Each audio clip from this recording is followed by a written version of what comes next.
Welcome, ladies and gentlemen, to the fourth stop on the Drift Masters calendar, and we are here at the Bikernieki track in Riga, Latvia for the most dangerous, unpredictable and exciting circuit of the year. Already in the top 32, there's been thrills, spills, crashes and upsets, and we're just about getting started as we head to the main event, top 16. My name is Dave. I'm going to tell you what, I'm going to be really honest with you here. My name is Dave from Drift Games. This is my friend Ian Waddington, and we've been shocked and we've been upset all day because we have no idea what's happening in, because the unpredictability of this circuit has wowed everybody here. Yeah, look, there's been points on circuit this weekend that have showed their face that have never really been a problem before historically. Now they're starting to show up as a place on the circuit where they're causing an upset, a big upset for some of the biggest names in the game. Confidence levels are high, they're low, and they're in between as we've got a championship on the line and we've got something extra to play for. The King of Riga, which is its own little championship that happens at this event every year. We have a couple of drivers still in the competition that have won and worn that crown before, but will they again? Well, we're about to find out over the next 2 hours as the best in the business go head-to-head for the biggest prize in the game. This is what's happened, and this is what's about to happen. We've been to Spain, where Pesur from Estonia, the rookie, took the win, and in Ireland, James Deane took his home event victory. The fairy tale continued for Lauri Heinonen in Finland as he won his first ever event on home soil. We're here in Riga this weekend, and then on August 23rd and 24th, we are in Mariupol in Hungary, a return to a circuit that's been off the calendar for over 5 years. Then it's the big one, the final, in the biggest stadium in Poland, the PGA Narodowe, in September, to see who will be crowned the champion of 2024.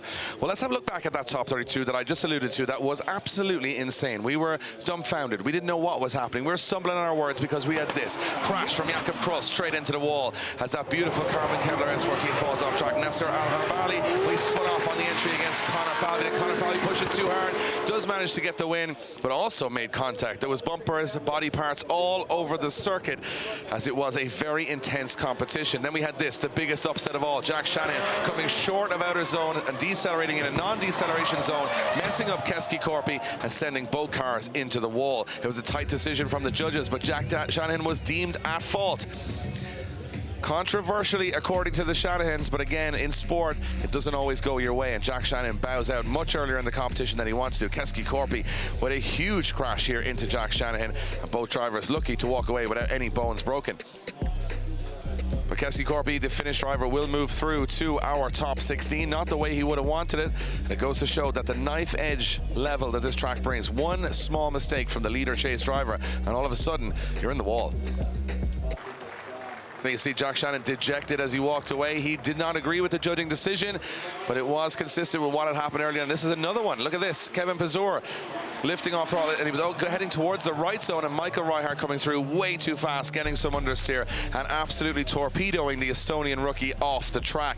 This time around, it was Reichardt, the Czech driver, deemed at fault as he came through too hot, hit some understeer, and then hit the door hard of Pesur. Both drivers taking a wild ride into the grass and the gravel, but it looks like everything is okay. Watch Pesur taking a big bang as the right-hand side of his car was hit very heavily at speeds of over 100 kilometers an hour.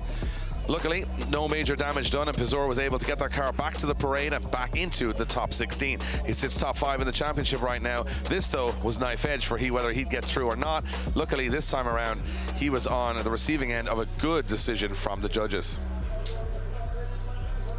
As you can see, the crowd here, 40% more than last year at Riga, producing more thrills and spills as Jylhä flies off the track behind second place in the championship, Duane McKeever. Duane McKeever proving just too fast for the Finnish legend as he comes through the course, and Jylhä just couldn't hang, flying off the track, and unfortunately, Rintanen bowed out of competition as McKeever kept his championship hopes alive.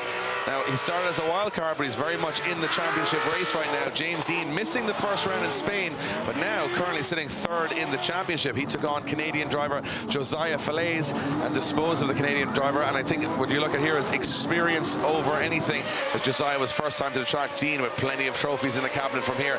Lauri Heinonen currently sits first in the championship, the Finnish driver, having no such issues in the top 32, disposing of Polish rookie David Sposo.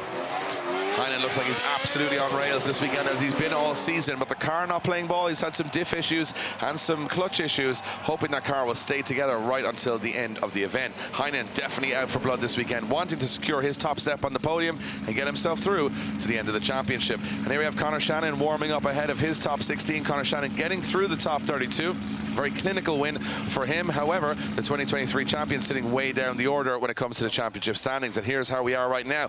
Lauri Heinonen from Finland, he is in first position with 270, but Duane, McKeever and James Deane starting to close the gap. Anything could happen here in this top 16, and a lot of points on the line. Kevin Pesur lucky to get through that top 32 in some ways, but he's also still in the mix in fourth position. Oren Nielsen continuing a record-breaking season for him in fifth position. He's also into the top 16. Jack Shanahan bowing out, Churba bowing out, and Jakob Kroll all bowing out. So the top 5 drivers still in this top 16, and those are the ones we're going to very, very closely look at. But it was all smiles as the drivers headed in front of a record attendance here in Riga, Latvia, as they rolled in front of smiling fans from all corners of the globe. The big party almost ready to kick off in the main event, and of course there'll be plenty after the scenes are done here tonight. Ian, everybody is very excited to see what's going to happen here, because I feel there's an air of unpredictability in the air. There certainly is, Dave. Look, yeah, as you said, a lot of smiles, a lot of guys having a chat down there, a little laughing and joking, but I tell you what, when they went down to the back end of the paddock and they all got out of the cars, it was almost helmets on, visors down. It was business time. These guys, they're friends behind the scenes, but when they're on that start line, they're sworn enemies, and now it's all to play for. Unpredictability, you've said it. We've said it multiple times before. This weekend, I have no idea who's going to be on the top step of that podium. I mean, a couple of years ago, you could look at the top 5 ranked drivers and say that's where you're going to see it all come down to in the top, 4 at the end of the event. Now, the level in the mid-pack has risen so high. It's so even. There's no easy battles for any drivers on the grid. A lot of eyes will be on James Deane. He's on a record-breaking run of 12 podiums in a row, hoping to make it 13 today and crown himself King of Riga one more time. But drivers like Conor Shanahan need a little bit of resurgence, need a bit of retribution. Lauri Heinonen has a championship on the line. He does not want to lose any ground. He wants to gain ground on everybody and not put himself under pressure for the final 2 events of the year. The fans are all ready. A lot of Finnish and Estonian in the crowd. Adam Zalewski, another driver to watch out for, been in great form this year. And as they roll, as you said, back up to the start line, a lot of nervous tension, as they all know that whoever they're taking on in this top 16, they're well able to win the event. They certainly are, David. There's not one driver out there that couldn't stand on the top step of the podium, and there's a few out there that have to have stood on the top step of the podium. Who's it going to be this weekend, Dave? The track, though, that is the problem. I think the track is the biggest factor here. It's the most difficult, craziest, and fastest of the year. And we're going to have a look at it now, because this is what you guys are going to have to check out. And will the drivers be able to negotiate? 1 inner zone, 5 outer zones, and 1 deceleration zone off the start. You're up to 140 kilometers an hour before you fire the car sideways into that first corner. Get those 2 outer zones perfect. First one, well, it's a tough one. Slight corner, full throttle in fourth. Got to get your wheels into it through outer zone 1. Full throttle again through outer zone 2. Inner zone 3 and outer zone 4. This is crazy. The speeds built here are amazing. Then little lift and into outer zone 5. This is where all the action's been happening this weekend. That's where a lot of decisions have been made on the first corner and in outer zone 5.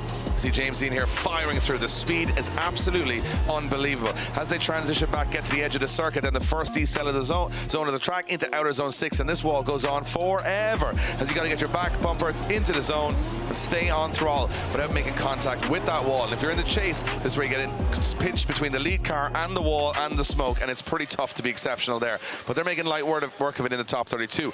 We had a lot of messy battles in top 32, a lot of drivers making one mistake, and we heard drivers mention it over and over again. One mistake and you're out here, and that's what makes drifting so exciting. Look at these battles. Top 16 looks like a final all the way through. Any one of these drivers has the stuff to go out there and win this event, but it's going to be all down to who can hold their nerve and manage that aggression. Do you go too close and maybe force the victory, or do you make one error and you're out of competition? That's what they're going to have to decide, Ian, and we're going to watch it play out in real time. We certainly are, Dave, and I'm just looking at a few of these, and there's a big one down the back end of the top 16. James Deane versus Kevin Pesur. Deane third in the championship, Kevin Pesur fourth in the championship. That one's going to be a tough one, because if Pesur goes out, I think he can pretty much count his championship fight over. And of course, redemption looking for Piotr, Więcek and Conor Shanahan. But McKeever, Heinonen and Deane are the 3 to watch, top 3 in the championship. There's going to be a lot of stories playing out as we get through this top 16. Well, the crowd are ready, we're ready. I think everybody has been holding their breath in anticipation, waiting for what happens next. And we don't have to wait anymore, because it's here. Round 4 of Drift Masters, top 16. Let's go.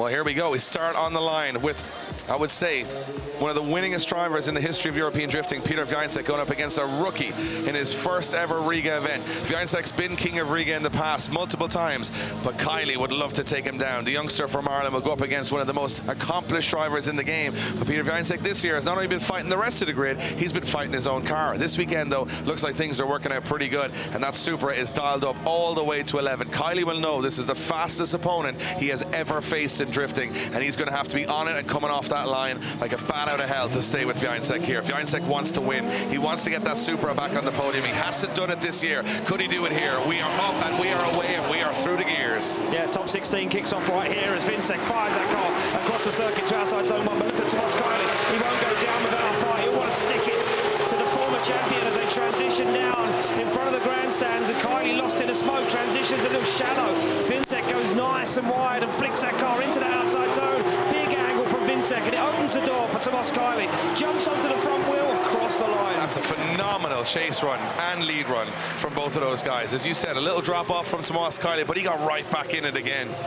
I've got to say, Więcek's leads, when they go right, are unmatchable. They're just incredible. Yeah, he's on another level this weekend. The car's working, he's working. They're in a really comfortable place. And you know what? For me, he looks dangerous out front. That lead line, rear wheel, right on the edge of the circuit. Transitions are perfect. The whole line is absolutely beautiful from Więcek. A little shallow there, actually, on that inside zone. But nevertheless, for me, an early transition from Tomas Kiely, putting him in the wrong place. But nevertheless, he dealt with it so well, Dave. Well, we watch a lot of top 32 battles drivers making a late transition there, caught in the smoke and making big errors. Maybe he made the decision to go early so he knew exactly where Więcek was, and then he could fire through it, and that's what he did, get back up onto the door. So maybe you've got to pull back at some areas of the track to hit harder in others. And I think Kiely, look at this, right on the door. Did you expect him to be that close at the end of the run? I certainly did not. That shows that Kiely is very much in this battle, and this one is in the balance. Well, now Piotr Więcek has to put that car in a good chase position. Tomas Kiely, we know he's got a nice lead line wrapped up in that car. We watched him in practice. He was absolutely firing and throwing down out there. Can he replicate that? Can he do the same thing over and over again? Here we go. Look, you can see Piotr Więcek waving to the start line marshal. Something up with the car, maybe. Oh, he's got an issue here, Piotr Więcek. I'm wondering, does he have an overheating issue? He's pointed at the dashboard on the car. Something heat-related in Więcek's car. And our Starline Marshal, Marcin, who, remember, can help the drivers without putting hands on the car other than to remove a body panel or to secure a body panel. Secure a body panel, yeah. But he can also help a little bit with cooling down. Now, remember, there's a certain clock. You can see it just on the left-hand side of your screen. There's 2 minutes between each run that each driver has. So let's have a look at the temperatures, Ian, and see where we're at. We're at 110, I would imagine, on oil temperature. Yeah, I'm guessing that's oil temperature. Radiator obviously in the back of these cars now. Most of these cars running a radiator in the rear. And he slams the door shut, so he feels a little confident there that he's ready to rock and roll. I think he was afraid the car might... What happened in Finland was the car shut down due to overheating. Maybe he was taking no chances this time around. So Więcek does get the car cool, and we are given the green light. Good to go. Kiely through the gears. And Więcek right on his tail. He's pulling gears and making sure that he's right there on initiation. This is a scary part as they fire through. Kiely drops a little bit outside of the zone. He's back in it again. Więcek on the inside. Late transition for Więcek. I can't even see him, but he's got caught in the smoke and he's DB'd him. He's lost his rear tire. He's in the wall. Oh, he's out of the wall. He got up in the car, but he's definitely lost his rear tire. It looks to me like, yeah, Więcek's lost his rear tire. That's a DB for Piotr Więcek, and he's out of competition here. I could see it immediately as he transitioned, running such low tire pressures, and that is another heartbreaking moment for Piotr Więcek this year. He hasn't had a chance to be a good driver. The car or something has gone wrong in almost every battle. Oh. I didn't see it, Dave, to be honest. I didn't see it. When did it DB? Was it when he went up the curb? I think it's on the curb at outer zone 2. Yeah. He transitioned through the smoke, and I think he kind of got lost a little bit there. Tomas Kiely, well, I mean, if he takes down Piotr Więcek here, this could be the dream weekend. Tomas Kiely never been to Riga before. Now, don't get me wrong, this car that he's in is running over 1,000 horsepower, so it's not a, you say rookie, but he still has the machinery, and he's done a lot of drifting over the years. And we say rookie loosely, because this man has been an Irish. But I think Piotr Więcek's going to know what's happened here. I think you're going to see it here. Outer zone 2, he drops the wheel. You'll see it on the drone. Watch the rear of Więcek's car here. As he transitions too late, tips the curb there. And as far as I can see, when he comes through the smoke here, he has no tire on that rim. And I thought he was going in the wall. He must have been very close. No, he actually got the zone. To me, it looked like, how did he hold that with no tire? But it's actually on the when you transitions back here, you'll see it's on the far side of the car. You can see the car not behaving as you want to do it. I initially saw it on the first angle. You could see that that tire was definitely off that rim, and that it obviously what the characteristics showed completely as he slows down and out of control. Massively, so that is what happened. But you can see Tomas, Kiely, he's not going to believe this when it slides his way. I think there you have it. Going through to the top 8 is Tomas Kiely. I mean, that's a big statement. Come to Riga in your first ever event, take down Piotr Więcek. Now look, Więcek's car was the issue there. It was close up to that point, but that's drifting. Yeah. Sometimes you play with your tire pressure so low to get so much grip that you touch the curb, touch anything, and the tire comes off the rim and you're done. It's the finest of margins.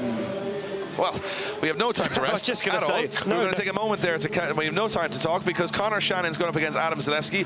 2 GT86s, 2 previous Drift Masters championships in their locker. Yep. Poland versus Ireland, and both drivers wanting their first podium of the year.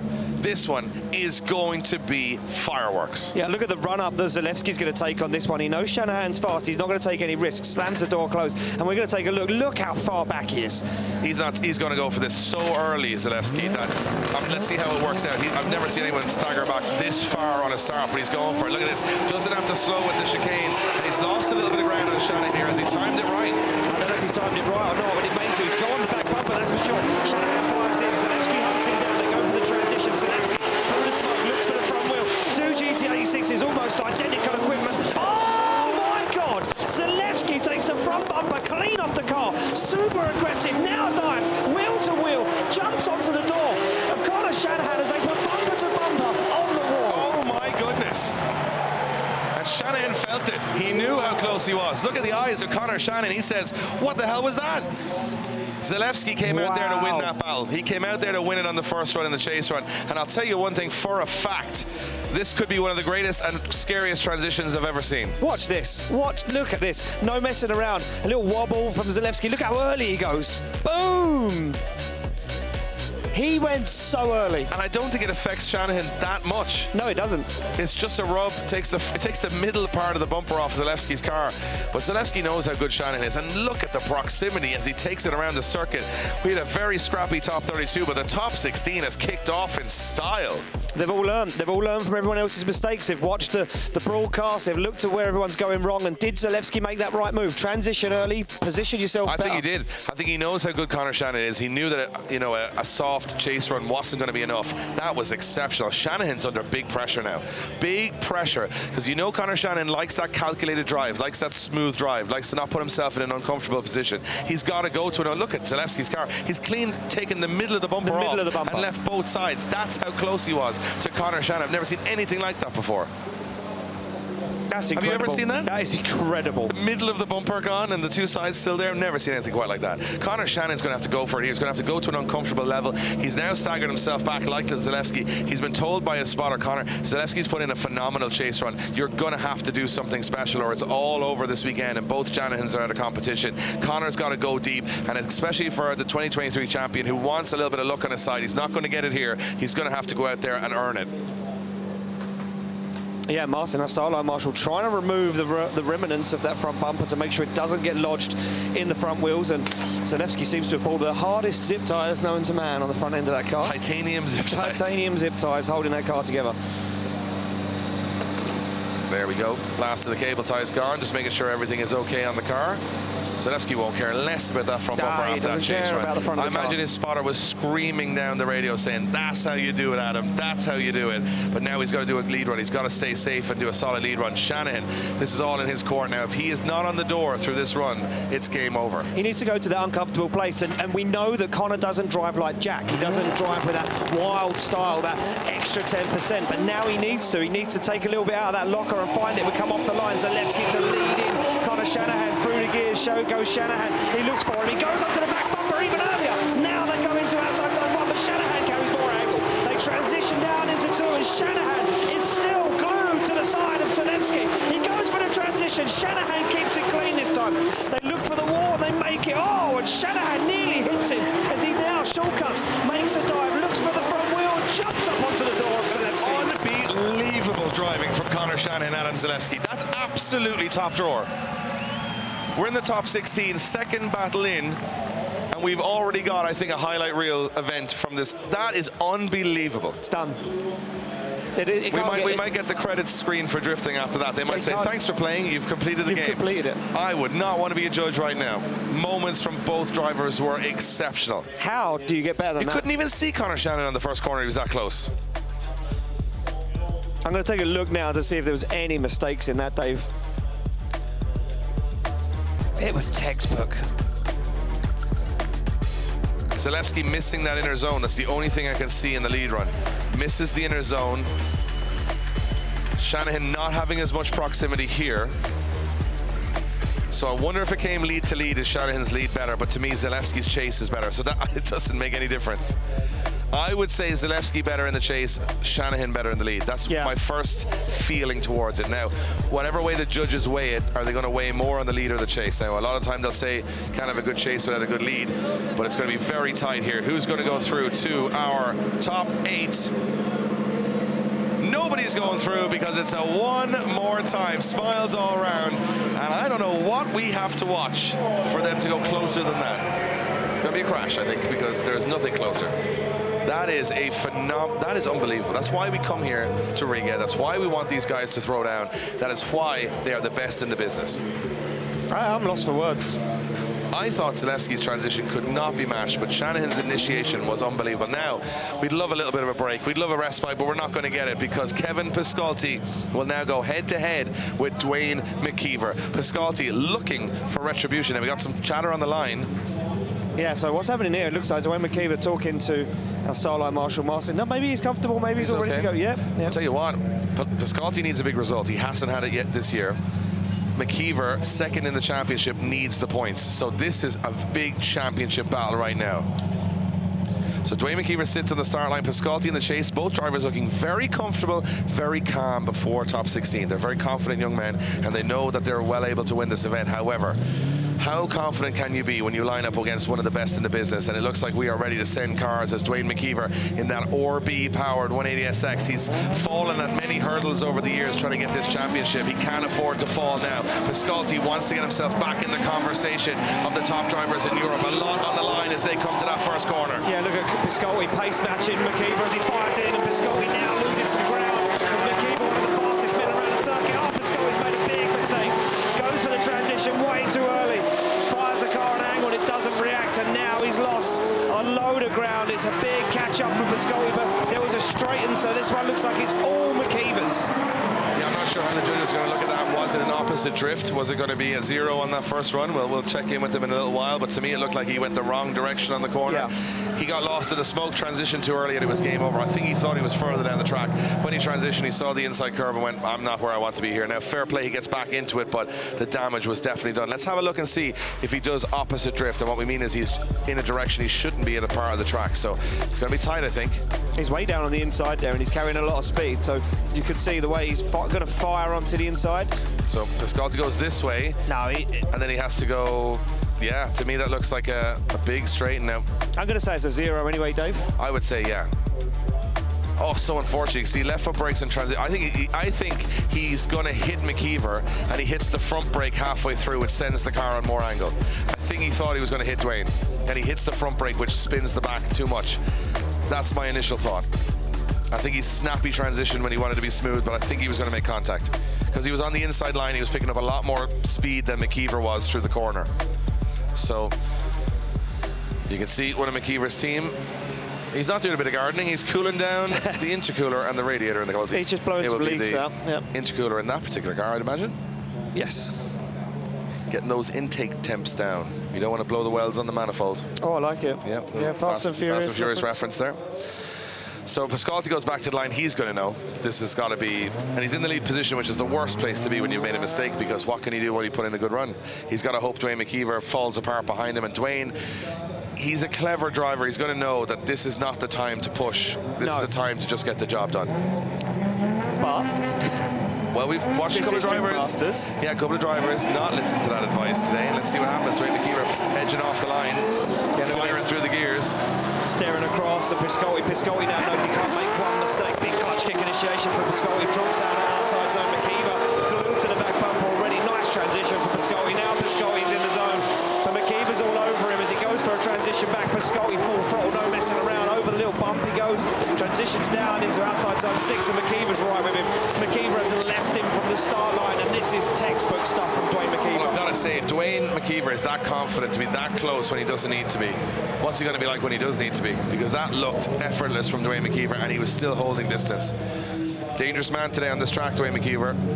Very dangerous man, especially when he sits second in the championship. And Lauri Heinonen will be looking over at Duane McKeever going, well, now he's got the job done. I have to get the job done, or else that championship lead starts to fall away. They have to go round by round here. They have to go step by step, and no driver can let anyone get away. It's like a penalty shootout. Yeah. You go, then I go, then you go. And hopefully you do get a few more penalties. Piskolty, I mean, I think we're a little robbed of what he could have done this weekend. I think that mistake was all she wrote for Piskolty on the first run. But looking at his lead run there, he could have done a lot more this weekend. That'll be a missed chance. Yeah, 100%. And do you know what? We head to his home event in just a few weeks' time in Hungary at Mariupol. And Piskolty... He'll definitely have the home fans behind him in Hungary. But right now, I think Duane McKeever would be quietly confident. And Kevin Piskolty may know exactly which way it's going. And going through to the top 8 is Duane McKeever. He gets the win. No surprise there, Ian. No. Big mistake from Piskolty. And starting to heat up here. Starting to heat up. Yeah, the championship's starting to get a little bit hot up the top there. Yeah, a little interesting. A little bit hot. Heat in the kitchen. And then we move back to the start line. 2 drivers who are looking for their first top 8 of the year. I've been looking forward to this. Yeah, youngster Conor Falvey, wild style, has been putting on some crazy runs in the top 32. Qualified in 5th position. He goes up against Arne Kvia, the Norwegian sledgehammer. Back to business this weekend, looking sketchy. I'm going to guarantee you that both of these guys are going to leave panels all over Riga by the end of this one, because they do not know how to hold back one bit. This is going to be wild. It's going to be wild for sure. Both of these guys want to make the Great 8. Here we go through. They go Conor Falvey, the higher qualifier, to lead out the Norwegian sledgehammer. Arne Kvia through the gears. They go down to initiate. Clutch kick initiation from Falvey, and a big flick to angle from Arne Kvia. He's absolutely glued to the door, but could he be pushing too hard right now? As Kvia gets up on the inside, he makes it work as Falvey transitions for outside zone 5. Nice line from Falvey as Kvia holds back for the transition. Falvey out of that outside zone 6. Now Kvia makes a dive. Dashes the bumper into the front wheel across the line. But you know what? We are getting treated now in this top 16 to some knife-edge driving. I gotta say, Arne Kvia is back to his best here. Oh man, without a doubt. Man, we missed him. Yep. We missed this Arne Kvia, the one that the car doesn't break all the time, the one that is on form. Because right from the off, this is depth-defying. Look, free-wheeled on initiation when he clutch kicked. It's nuts. Now, not much. Boom. The car jumped. Falvey does a nice job on the outside zone here. Kvia's right with him on the inside of the car. Look at the proximity from Arne Kvia. And for me, the only thing that you can take away from this whole run is Falvey making a mistake. He goes on big angle here and he gets back too early, so he's outside this outside zone, has to reinitiate again towards the wall. So as you see, he comes out, puts it right to the edge of the track. You think everything's going great, transitions on the bump, he's too soon, he's not in that outer zone. Kvia deals with it really well, and from here Kvia just says, come here you, and just stays on the door the whole way along, even giving a little punch just towards the end. Smooshes the front bumper, just smooshes this, I think, is going to be an impossible task maybe for Conor Falvey, because you're going up against one of the best in the business, and he's just put in the run of his life, and you have got a disadvantage from your lead line. Conor Falvey's going to have to throw caution to the wind here, and this is going to have to be a very sketchy chase run to try and pull off what Kvia did. Yeah, there we go through. Down they come, big opposite flick initiation from Kvia.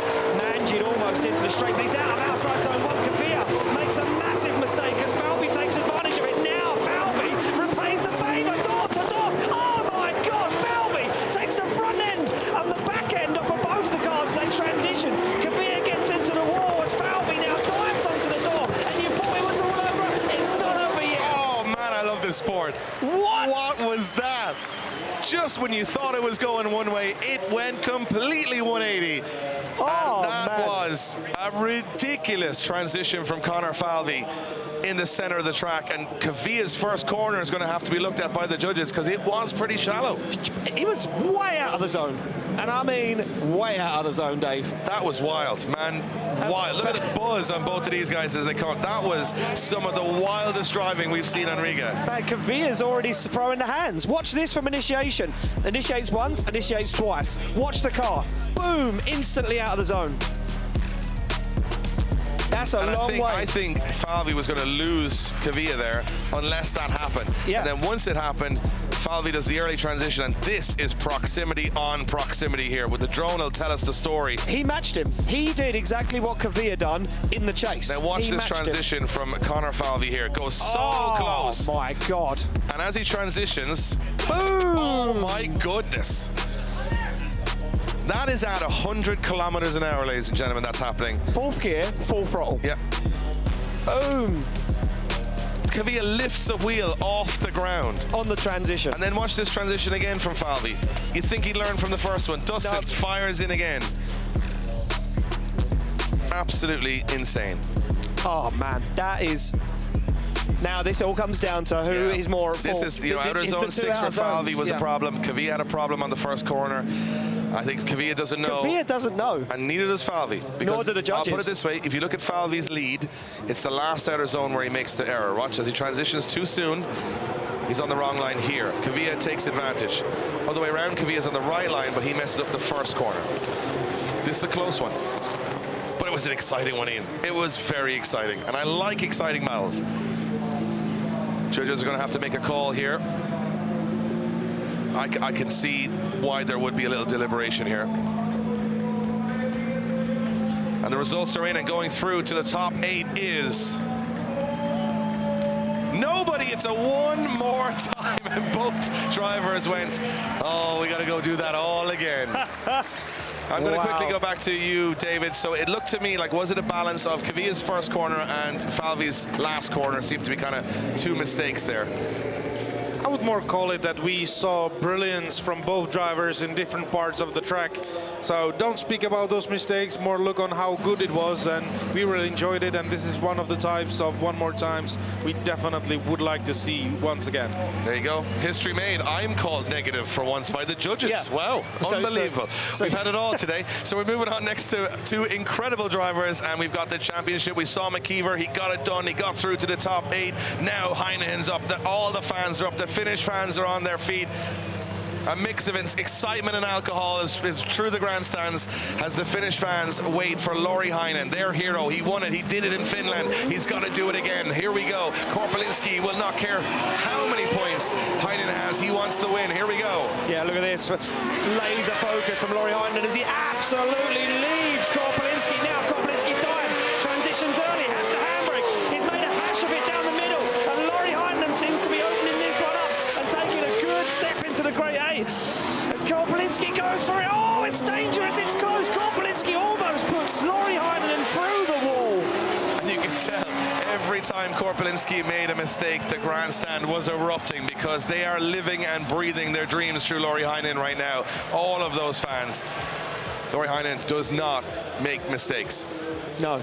That is just, he's on rails. And Korpuliński, I think he went to it. And usually we see Korpuliński make very little errors. He really pushed hard there. You could tell he was on the edge. And look at the gap he pulled after he initiated as well. Big angle, nice line, and he was absolutely up and gone. Look here though, big handbrake drag in the middle of the circuit, in the middle of the circuit for Korpuliński. He's way off flying. Nice transition from Korpuliński there. I enjoyed that in the center of the circuit. Just left the nose in long enough and then went whoop, just took it away. He nearly crashed bad. Yeah, I thought he was going to put the two cars on the wall here. He came in on the wrong angle. This is a big mistake for Korpuliński. I mean, it's almost flirting with an incomplete. He almost straightens up completely in the inner zone. Look at Lauri Heinonen though. Looks like he's going to the shops. He's dialed. He's very dialed. And I love how he leans into the corners like he's on a motorbike. Even though he looks like he's really in control of the car. Oh, look at this, flexing the whole front of Lauri Heinenen's car. Definite contact. And at that point, Korpuliński's got to back off because he knows he's going to have even more contact. He's on the wrong line. Yeah, look. Oh, I'm getting word in my ear. Oh, here we go. Hang on a minute, there's a D-bead on Lauri Heinenen's car. Right, but hold on, it might not be all over. The judges are checking the footage. They're going to have a look at the footage and say, did Korpuliński cause the D-bead? Did Korpuliński put Heinonen in the wall, is what you're trying to say? And that caused the D-bead. That's what they're looking at now. I've just took a look over. Yeah, I'm having a little look. Have a look, Dave. I'm going to have a look at what they're looking at, and I'm going to say, I'm not sure. I'm not sure either. But so Korpuliński hits Heinonen on the other side of the car, and what they're trying to decide for is, did he push him into the wall to cause the D-beat? Yeah, that's what they're basically saying. Or when did Lauri Heinenen's he get hit? When did his D-beat happen? So they're having a look. You can see it in real time what the judges are looking at. Is he D-beated there? I don't know. I don't think so. He's D-beated there, all right. I'm not sure if that happened independently of Korpuliński. So we know it's D-beated there. When does it D-beat? Can we see it from this angle? Or when in the track does it D-beat? Is Korpuliński gaining ground because of the D-beat is the other question. So many questions. A lot of questions, very little answers. Sorry, sorry folks. Yeah. Make your own mind up. Talk amongst yourselves because we're going to have a little discussion on this one. So Lauri Heinonen D-beats the tyre. So he's already D-beated at that point. Yeah, you can see he's got no tyre on the rim, so he cannot do the second run on a D-beat. No. The question the judges are asking is, was that D-beat independent of Korpuliński? And if it was independent of Korpuliński, then that would be Lauri Heinenen's problem because he would have to retire. Yep. If it's caused by Korpuliński, then, and he can't continue, then he would be given a competition timeout to go put a tyre on the rim. If that's my understanding. That's how it goes, that's how it goes. That's my understanding. So right now it's in the judges' hands to I'm decide. just going to throw my opinion all out there, and I'm going to say I don't think that Korpuliński caused it. I'm leaning that way because I didn't see Heinonen actually hit the wall with the rear tyre at any point. Nope. So maybe coming over the bump into the last section, Heinonen D-beats, and Korpuliński gains that much ground. It looks awkward because Heinenen's going really slow on one tyre. Could be the case. Don't know. Have we got information, Ian? I'm getting it in my ears. That's why I went silent. I have got news. Lauri Heinonen is at fault. It was an own D-beat. Korpuliński gets the bye run. He will advance through in competition. So Lauri Heinonen was all independent. The D-beat was his own fault. He cannot continue the run, which means he is out in top 16, Dave. Things take a turn for the strange. So we assume that Heinenen's done and dusted. He's beaten Korpuliński. Korpuliński's made a meal of the chase. All of a sudden, Heinonen transitions. No tyre on the rim.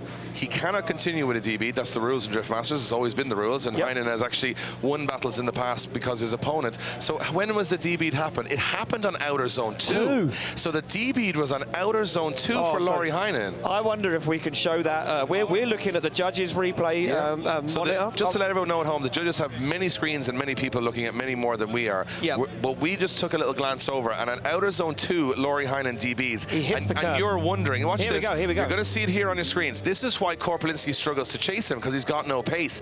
Now watch the transition, watch the rear of Lauri Heinenen's car. He gets to the curb. Boof, bam, there it goes. Tire's gone. And we're wondering, why is Korpuliński not able to stick with him? It's because he's only on one tire. He's moving at a much less pace.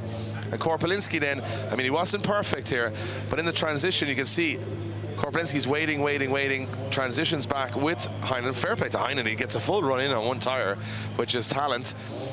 But you can see that is the way it's going to be, which means that Korpuliński, who was kind of on the ropes a little bit, gets a little bit of luck, which is sometimes just as important as anything else here. And you know what? That was a good shout from the judges, because we missed that. I'm going to say this has got massive championship implications. If you're Duane McKeever and James Deane right now, and Lauri Heinonen goes out in top 16, game on, right? Well, here we go. Here's the bye run for Paweł Korpuliński. This is going to seal the deal. So all he has to do is initiate and make it round that first outside zone. And Korpuliński's done that. I'm not sure how much more of the run he's going to do. He might fulfill a full pass. The car didn't look really 110% chasing Lauri Heinonen. It looks pretty good right now as Korpuliński lays down a lead run, and that means it seals the deal, Dave. Heinonen. Yeah, out in top 16, and again, not really his fault. Well, it is his fault. He went on the curb, I guess, right? Yeah. So when you run your tire pressures really low, and you get close to a curb, especially the huge curbs, well, they're not even curbs, they're speed bumps here, you're going to DB the tire. And that's what Heinonen did. He made the error. And that is devastating. Now, I don't know how much damage it's going to do to his championship, but I'll tell you what, Ian, at the end of today, we'll know, because they'll do all the mathematics, and we'll know where we are heading into Hungary. And I have a feeling this could be a pivotal moment in the championship. After the fairy tale finish in Finland, it looks like he's going to have to bow out here in Riga in the top 16. Insane. You can't take your eyes off it. Korpuliński gets the win, but you can see he's not happy with it. Becky, you're down on trackside with Paweł Korpuliński. Not the way he wanted to win that one, but Lauri D-beating and getting him out of competition. It was a sketchy one. Paweł, obviously we know that is not how you want to win a battle there, but can you tell us from your point of view what happened in the car for you? Because you seem to lose so much ground behind him as you were going into outer zone 6. Yes, of course, I was surprised by the pace Lauri had, and I just couldn't keep up. I made a big mistake. I understeered in outside from the outer zone 1, and then I tried to keep up, and I didn't manage to do it. I did a huge dive on the last corner just to gain some proximity, and that's pretty much it. That's definitely not the way I want to win, so I'm not happy about it at all, and I feel really sorry for Lauri, but yeah, I cannot do nothing about it. Can you give us a bit of a track update? Have the conditions changed, or is the grip still the same as it was before in top 16? I would say it's getting more grippy compared to top 32. Top 32. Yeah. Okay, thank you so much, and you will convince us to top 8. Thank you. Thank you. Well, I'll tell you what, Paweł Korpuliński, he looks upset. He's more upset than if he lost, because he didn't want to win that way. He knew his chase run wasn't good enough, and this is a freak thing that happened to Lauri Heinonen. Now, it's within the rule book that you cannot start a second run with a DB. You run the risk, and think about it this way, another way in. The reason he was so fast is because he had that car dialed up so much grip and the tire pressure so low that he took the gamble. It paid off that he had the pace, but then it cost him when he hit the curb. But apparently, we're just hearing our headsets now that they've had to remove Lauri Heinenen's car from the back of the grid because it won't now start. No. And we've had to move that car to open up the tyre warming area where you can see those barriers, and that's going to allow the next one in. And Lauri Heinonen looks so confused. He doesn't know what is going on inside the car. Well, he's going to know he had a DB. He's going to know he hit the curb. But he's not going to be happy about it, because I'll be honest, even with one tyre on the rim, he did a pretty good lap. I was just going to say, he fulfilled every zone, and the line was pretty good. And we got two one more times on deck. We've got the first, and I don't know where we're going to go from here with these two, because that was the highlight reel for me of the whole event, was Zalewski and Shanahan. And if they've got to push another 10% here, this is where we get into dangerous territory. Well, Zalewski pulled to the line, and he put the car in reverse and went further back than he did before. So that means that Adam Zalewski is going to go closer and faster into that first outside zone than he did on the first run. There is no closer. There is closer. There is closer. I don't know. For Adam Zalewski, he said, I can be touching doors here. Closer is contact. That's where we're at with these two now. I think this is where we're going to come down to. I think this is going to boil down to one of these guys making a mistake. The hairs on my arm just stood up, because if they replicate what happened the last time, my goodness. And they don't want to lose here. These two guys believe they're better than the other driver. That's a fact. They're lovely young men behind the scenes, but right now they want to win this, and they think they can. And they've got to throw all their cards on the table as they go through the gears into that first car. Look at Zalewski. He initiates before Shanahan. Look at the proximity. Zalewski's car ripping panels off as he fires up on the car. Zalewski plays the fire. He's in the smoke. Can he see where he's going? He goes inside, and he can somehow get back towards Shanahan. How is Zalewski doing this? The car is falling to pieces. He's on the door. There is no gap between these two. This is the best you'll ever see these two drive. That is on the edge. I'm speechless. I'm speechless. That was taking it to another level again. Insane. That was taking it to another level again. Zalewski's initiation. Look at the initiation. Side by side. He almost hits Shanahan at over 140k and then fires into the door. The car has fallen to pieces. Look at this. Oh! That's motorway speed. Just weaving into each other. And then firing it in. And Zalewski, I thought, when he hits, I think he hits the curb here. Watch, maybe he misses it. Just touches the curb. And I thought he's in the smoke screen. Look at the windscreen. How is he seeing where he's going? No idea. He has to back off a little bit. And then the transition, boom, he's back there again. This, I could watch this all month. All month. I'm not sure those GT86s could take it, but I'll tell you what, Zalewski, I thought he was going to be, once he went near that curb, I thought it was over, and he's right back in it. Look at the proximity. Look, just leaves a little tire mark on the Red Bull logo. Oh, you gotta say, this is incredible.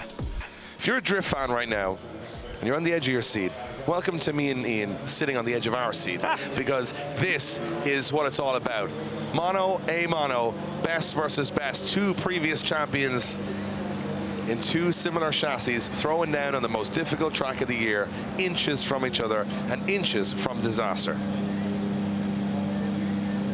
Well, Zalewski doesn't pull to the line straight away. Shanahan ready to rock I think he's cool in the car. Yeah, I think he's taking a moment. Yeah. Maybe he's having a talk with the spotter. Now, Conor Shanahan's laser focused here. He knows. And I'm thinking, if you're Conor Shanahan, he put in a phenomenal chase run the last time. What's he got to do now? There is maybe a moment on outer zone 4 where Zalewski lost some ground. For me, there's two places. Outside zone 1, he fell away a little bit. Yep. Incredible initiation, but I think he scared himself for a moment. I think if Shanahan can glue it to the door on outside zone 1 and in outside zone 4 be absolutely nailed to the door, I think that's going to seal the deal. Marson now doing a little bit of body work here. We saw that front fender almost leave the chat on the first run. Does he take off the fender? Does he put it on? Big decisions for Marson right now. Magic tape's out. The magic tape. He's going to tape it to something. He's not sure what he's taping it to. Who knows what, though? Who knows what? There's not much left to tape it. He said, close the door, I'll tape it to the door. He's going to wrap that around the door. Yeah, there we go. Wrap it around the door, and then that'll... And then if the wing comes off, the door comes off too, and we can see Adam in full work. You know, you do this for quite some time. We're veterans of the the announcing game here at this point. You think, surely I've seen it all at this stage. No. But there's always more. Every round. There's always more. You try and write a rule book for this sport. There is not enough pages. There's not enough ink in any printer to write a rule book for this game, because look at this. He's basically in a birthday present at the moment. He's been wrapped up that much. Here we go. Now we're ready to go. Zalewski and Shanahan's he's had a little moment to have a think, and now he's got to go, and he's got to be there. This is going to be risky from both of these young men as they go into that first corner. Yeah, it certainly is, and look at this. Zalewski's going for a big speed. Shanahan jumps onto the back bumper.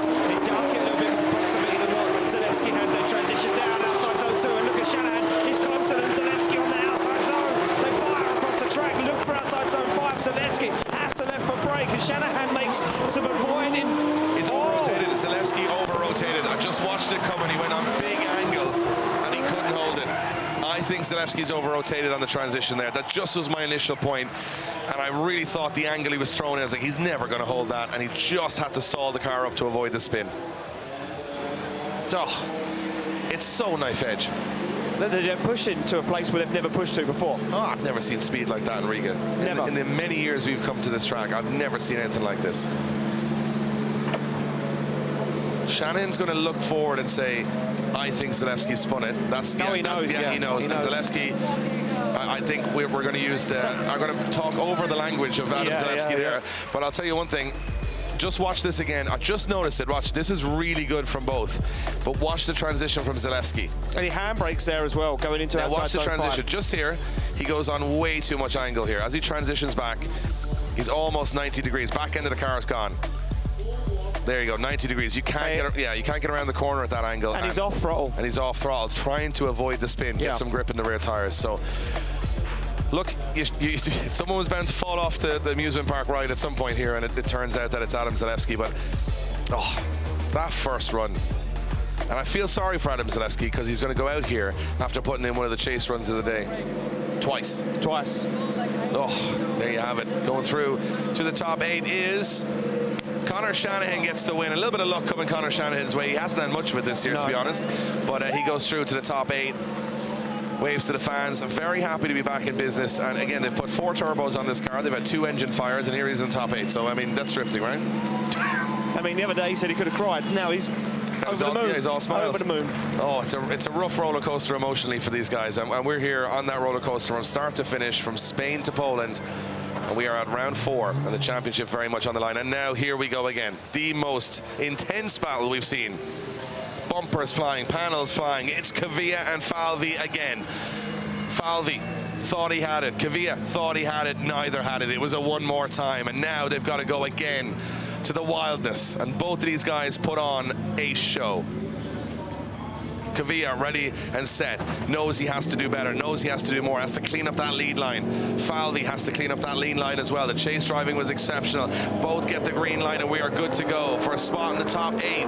Kvia to chase in Falvey. They come through the gears and up towards that first corner, up to 140 kilometers an hour, and fire it sideways. Yeah, look at this for Falvey.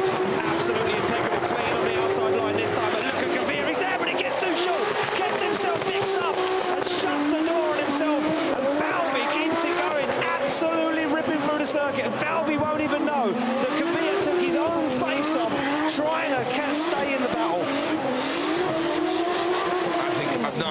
We'll have to look at it again. No, Kvia got pinched, I think. no, I think he was too greedy. No, as in he got pinched on the inside. No, he was too greedy. He stayed too long on the outside. On the inside, sorry. Stayed way too early on that, too late on that inside. And there is not much left of both cars at this point. And this is my question. Look at that intercooler. Can Kvia continue? No, there's not a chance. I don't know, he can't. Intercooler's knocked off. Yeah, intercooler's off. So it's going to come down to a decision from the judges on that moment. On first glance, it looks like Kvia did stay in it too long and leave the transition too late, which would have meant... So I'm getting word in my ear, Dave, and it's come straight from the judges. Arne Kvia is at fault. Conor Falvey advances through to his first ever Grade 8 here in Riga. We'll have a look at it again here as Conor Falvey goes wide. Now, it looks like Falvey's line is spot on here. Yeah, look how far down Kvia goes when the camera swaps. Look at where he is, wheel to wheel. That you can't, there's no business being there. You've got and to look back how long off. he stays into it. He traps himself. You know what? Kvia does well not to go in the wall there. He does well to not spin Falvey into that wall. He does well to avoid those tires too. Look where he goes. Look at the position of the car. Shallows up, goes for the transition. He's like, I'm not going to make it. I mean, Kvia is a madman. Like You've only just worked that out? But if he pulled that off... Oh, it would have been spectacular. He has no fear whatsoever. Let's go back to what Piskolty said to us. 10 centimetres. Yep. That was 10 centimetres.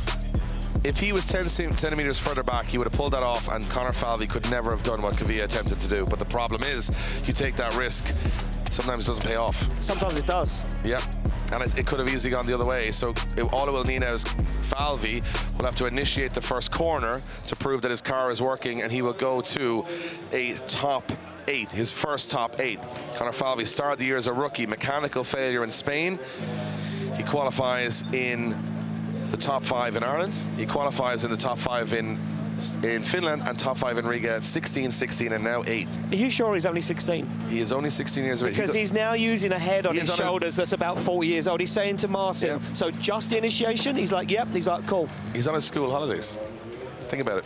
6 weeks half term. Yep. What did you do? Oh, I went fishing, you know, played some basketball. Was it in Riga? Throwing a car at 140. Got a Grade 8 in Riga. Well, here he goes, the young Irishman off the line. All he needs to do is initiate, prove that car works. Looks pretty straight from where I'm sitting. He did fulfill the run, and there we go, David. It's done and dusted. Falvey advances through to his first ever Grade 8. And I'll tell you what, he's on a flyer. Well, I'll tell you what, I mean, you've got to say Rookie of the Year as well within sight now for Conor Falvey. He's, 4 rounds into the championship, 2 top 16s and a top 8, qualified top 5 3 times. I mean, that is not easily done in your first time in Drift Masters and your first time stepping up to that level. Very, very impressive stuff from Conor Falvey as he moves on. But I've got to say it, for me, regardless of the result, Kvia, you can never take your eyes off him. No, never. Because he's that exciting that he might just be one of the wildest men to ever get behind the wheel of a drift car. And I think on another day, with a couple of inches to spare, that was unanswerable from Kvia if he got it right.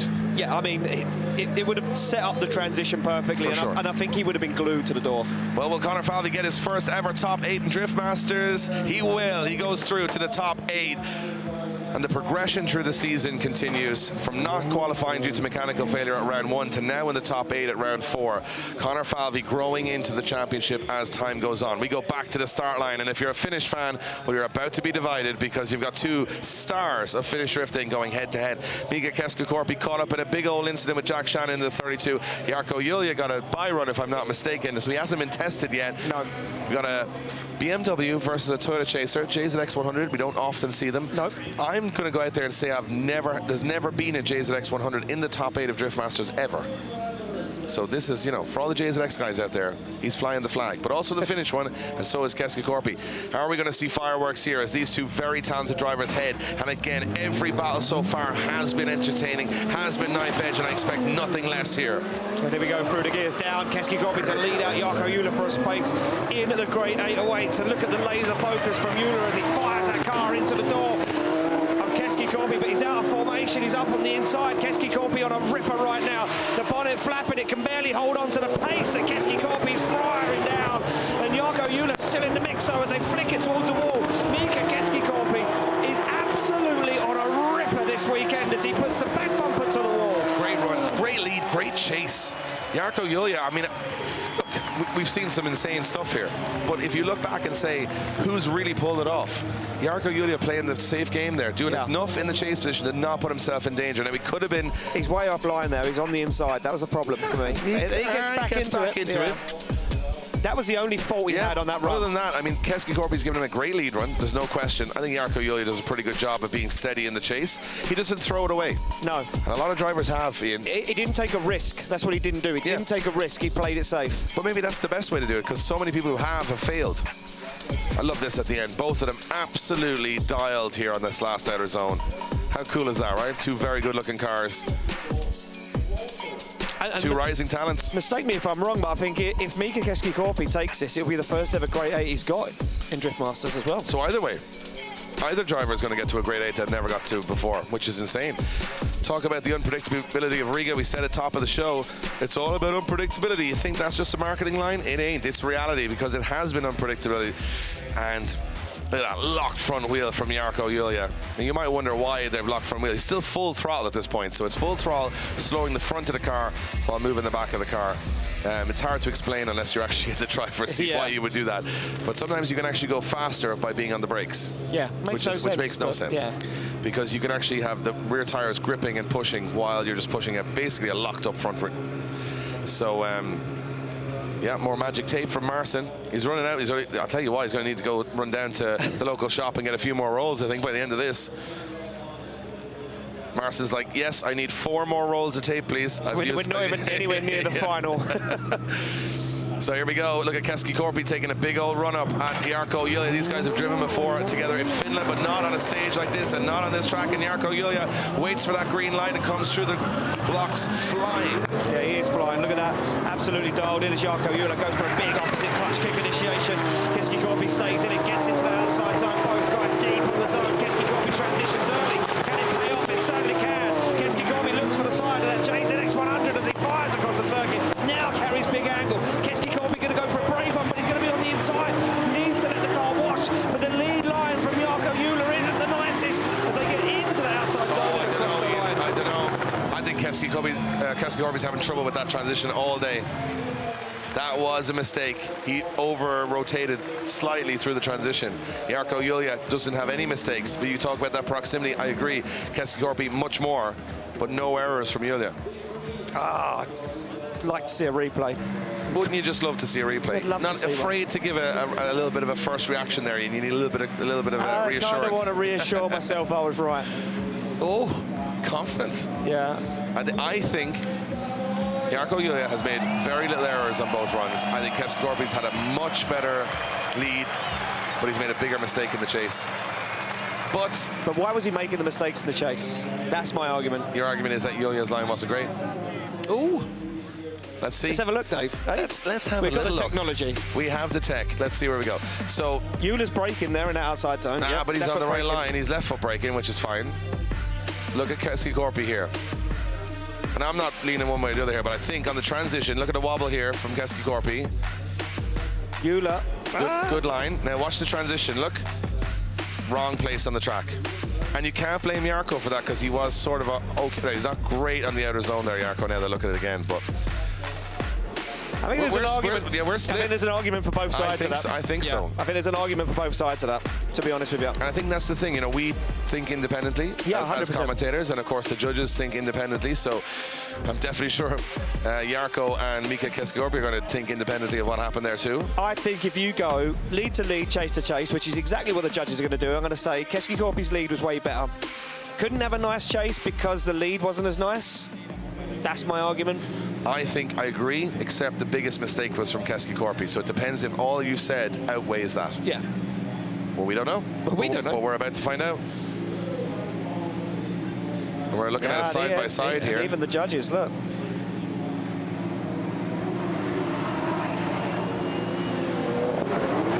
Now watch this lap. Look, Keski-Korpi has a wobble here.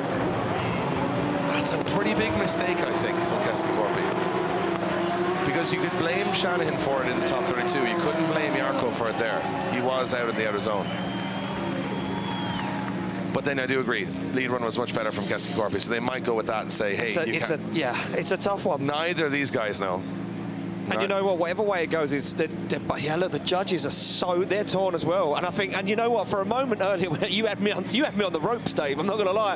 I thought I've made a massive mistake here. I'm going to get hounded online about this. But now watching that the judges can't split it either, I think me and you are right. This is tit for tat. This could go one way or the other because. Or one more time. Yeah, do you know what? I think the easiest way to settle it is a one more time, personally. I don't know. I think I'm unsure. I'm still leaning Keski-Korpi, to be honest with you. I'm leaning a little bit towards Jarkko. That's good. Well, we know if we're not agreeing, no, that means they're not agreeing. That means that a lot of people are not agreeing, so therefore it's a tough decision. So let's see, they're going to have a good technical look at this. They're really analysing it, because we can have a little look from a distance at the judges. They are looking at every zone. So I think this one's going to be super close, and I think it's going to be probably, you know what? I think there's too many mistakes in it. I know what way I think I want it to go. What way do you want it to go? I think this would be the fairest call, would be a one more time. Yeah, I agree. Because I can't decide now. No, if we can't decide, no one else can decide. What is one call in? Oh. It is a one more time. So one more time. I think that's a fair call. Yeah.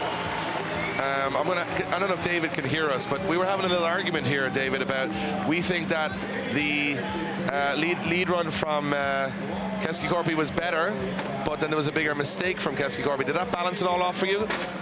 Yeah, it comes a lot to two big mistakes from both drivers. One was not so much visible on the screen and also during live stream, because in the first corner, Jarkko put one wheel in the no-go zone, which is a big mistake, but that was not so much visible. Then Mika did big mistake at outer zone 5, where he over-rotated, made bad transition, and then he needed to dial back behind Jarkko. So those two big mistakes were setting then, okay, there were big mistakes from both. I was saying that slightly better from Jarkko, but I completely agree also with the other two judges who sent it one more time. Well, I think one more time is the fair call there, because if we're spending that long debating it, and they're spending that long debating it, then it can't be a simple call. So it's got to be a one more time, and I'm happy with that. As we move on, we're getting no rest here, Ian, because it's just monster battle after crazy battle, because here it is, another championship big battle. Third in the championship versus fourth in the championship. James Deane against Kevin Pesur. James Deane trying to get 13 podiums in a row across all competitions. And he started that at the tail end of last year.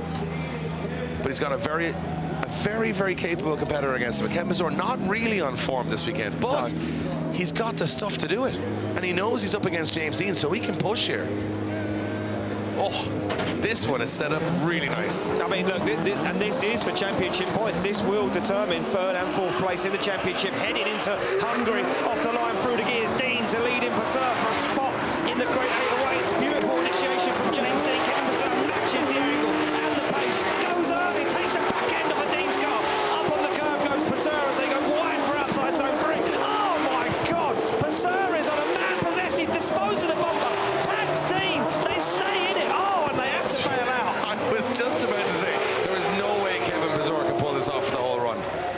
That was the kitchen sink, the cabinets, the tumble dryer. He threw everything at him. That was a slogfest between them two. He ballooned into James Deane 3 or 4 times there.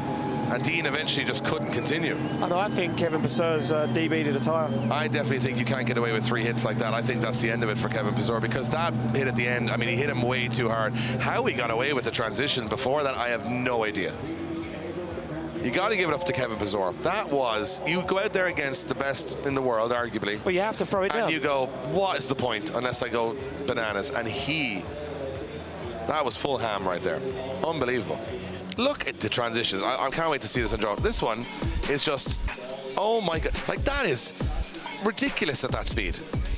And Deane's like, all right, fair enough. But it upsets him. It does. And then look at Pesur. He goes up the curb, and then now he's starting to carry a lot more speed. Look at this transition. If there was a bumper, he'd take it off again. And then he tries to do it a third time, and it's, yeah, third time's the charm. Look. He hits the bumper he already took off, and then he comes in way too hot. Hits Deane. Deane hits the wall. Then he hits the door. Yeah, that definitely took the steering wheel out of James Deane's hand, I think. Yeah. Kevin Pesur. Does he hit the front tire? He does. I think he hits the front wheel. Look, and Deane's like, what is happening right now? James Deane got hit quite a few times in that one. And he comes back at it again. He comes back at it again. I didn't realise he came back at it again. And he's trying to slow down. That's a lot of hits. So yeah, it looks like Kevin Pesur might not be able to continue with competition. I do believe he may have a DB or a broken arm on the back of that car. Yeah. I'm hearing from the judges it is been deemed that Kevin Pesur is at fault. Yeah, I don't think there's any question there. No. James Deane's car has taken a couple of hits there. A couple over the course of this season. One run. He's taken a lot over the season, but he definitely took a fairly sizable one there.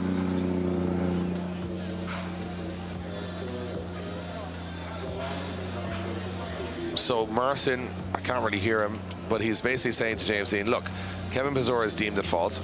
You just have to initiate the first corner. If you initiate the first corner, you've got the win, and you're going through to the top 8.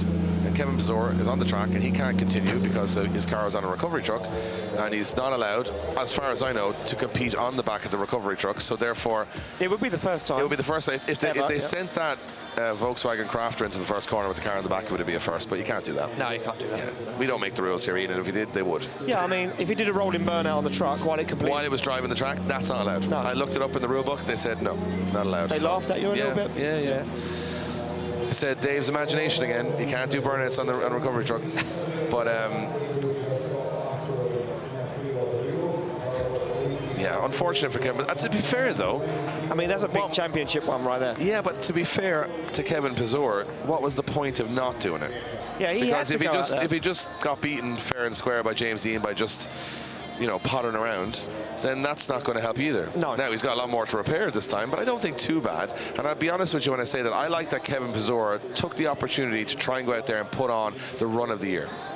I like that. And he almost pulled it off. Nearly. Because I'm telling you one thing, if Kevin Pesur pulled off that last transition was on the door, that would be very tough to beat no matter who you are. Because it was wild, like it was nuts. You know what I mean? If you're James Deane, how do you do that? Yeah, I mean, how do you fight crazy? You can't fight crazy. With crazy. With crazy. And James Deane doesn't really do crazy. No. So, just sweaty palms. Just having a cool down. Just a little cool down. So I'm just hearing that Kevin Pesur's broken the steering rack in the car, which is why it needs recovery. Well, he did hit a lot of things, including James Deane 3 or 4 times. So Kevin Pesur is saying, look, guys, we're going to need to... Oh, he's shouting on the radio. He looks pretty aggressively angry there. I think he's just realised that that's it. Yeah. You know, now he hasn't beaten James Deane. He gave it a good go, though. Yeah, I've got to say, he's made a lot of fans here this weekend for going out there and driving like that, in my opinion. Yeah. And I think Kevin Pesur has been a standout star last year and this year. He knew he went up against a guy that's going to be very tough to... He hasn't been beaten by most people in the world in the last 12 months. And he had to do something special. And why would you bother going out there and just, you know, doing the formality? Being mediocre. Yeah, just being mediocre. Oh, we'll just do a couple of laps and we'll see how we get on. James Deane, you've got to be special to beat James Deane. You've got to be on it. And he tried something that no one else has really done before, go absolutely crazy. He nearly got away with it. But unfortunately, for Kevin Pesur, the experience of James Deane, that perfect lead run, and now he doesn't even have to do a chase run. He just goes straight through to the top 8. He's doing this for the fans. Big burnout off the start line. James Deane's going for a big showy run here. Yeah, big man, all the way down, flicks the car in, and this is for the fans. This is for everyone in attendance. This is for you guys. Look at the angle. Not messing around, James Deane. As he puts on a show here in Riga, he will advance through to the Grade 8. And I think his argument for going to Hungary Day was getting stronger and stronger as every time he starts that car. Yeah, he's getting hungrier and hungrier for the championship. James Deane entered as a wild card. Who's he kidding? He's not a wild card. He hasn't left. Yeah, he's not a wild card. He's like that guy that goes to the bar and says, I'm just here for one drink. And then you see him outside at 3 o'clock in the morning banging on the door going, more drink. More drink. Have you been drinking with James before? Maybe. I'm going to say that is an accurate representation. So James Deane is going to progress. So once again, to the top 8, I think there's no questions there. Kevin Pesur pushing that a little bit too hard. And there you go, James Deane gets himself into the top 8, and that is this is getting interesting because you've got Deane and McKeever chasing down Heinonen now with every round of competition. I am so intrigued to see where this one ends up at the end, because I think we're going to go to Hungary with things a little tighter than we thought. Yeah, I mean, look, the points are going to be close. Very close by the end of today. We're going to go back to the start line. We'll be Ite Sele to take out Orrin Nilsson. Orrin Nilsson has been a steam train today. You know what? Another driver out there making very little mistakes, looking very smooth. I cannot say the same for Ite Sada, who had that big accident in practice at a very scrappy top 32. I would say was lucky to get through that top 32. Now, they said they had more time to fix the car, and now he has fixed the car a little bit more, but it is a bent chassis on that car. So Orrin Nilsson's car, usually it's him trying to fix the chassis on the car. But this year he's been on rails. So let's see what happens. Spot in the top 8 up for grabs. Yeah, here we go through the gears. Look at Orrin Nilsson, absolutely dialed in the zone. Pulls the handbrake, flicks that Tyler right to the edge of the circuit. He's got it wrong. He goes way wide. Tags the wall. Where does Ite Sada end up? He's in a cloud of smoke. We can't even see him. I think Ite went in the wall. I think Ite Sada went in the wall. I'm not sure what's happened there, but to me, it looks to me like Ite Sada went in the wall behind Nilsson. Now, we cannot see that BMW. We know Arne Nilsson, I could see it actually from my commentary position. He kept the power in and he just glanced the wall and got out of it, but I'm not sure Ite Sada did get out of it. We can't even see him from our position. Yeah, he's in the wall. So the dust cloud now starts to drop. He's out of the car. Thank God he's out of the car. Oh my God, and it looks like the car is in absolute ribbons, Dave. Yeah, I think he's gone in hard in the wall. The way the car reacted, Ite is out of the car, he's okay, but that was a big hit. Huge hit from Ite Sada. Oh, it's back and front this time. Yeah. That could be the car for the rest of the season for me. That's an immovable wall that you hit at a speed that it's not. I mean, these guys wear the best of safety equipment, hands devices. They've got everything that you can have in there, but that is a dead stop at probably 120 kilometers an hour into a wall there. He's hit that and gone end on end down the wall. Yeah. I think we're going to see more from the drone after this probably, but a lot of cloud of dust from Orrin Nilsson hid a lot of what happened with. So, yeah, that was a big hit. You could see Orrin going wide. I wonder if we can see it from another camera angle. I'm not sure if the drone was up at that point, Dave. Yeah. I didn't see it chasing the cars down off the start Orrin goes line. wide. We're not going to see much more than we see in it. Just watch. We were all watching Orrin Nilsson go wide here. But if you watch Sadat, he follows him off. He's on the inside. Oh, he spins Nilsson and then he goes backwards into the wall, maybe? Very hard to know. I think, this is what I think happened. I think Nilsson went onto the dirt. You can't see. We're absolutely blinded. Oh, here we go. He hit Nilsson, yeah. Oh, and then he hit the wall. Big hit with the rear end of the car. Now, I'm going to go out and say that... Oh, we're going to see it from an onboard, though. Oh, this is going to be scary.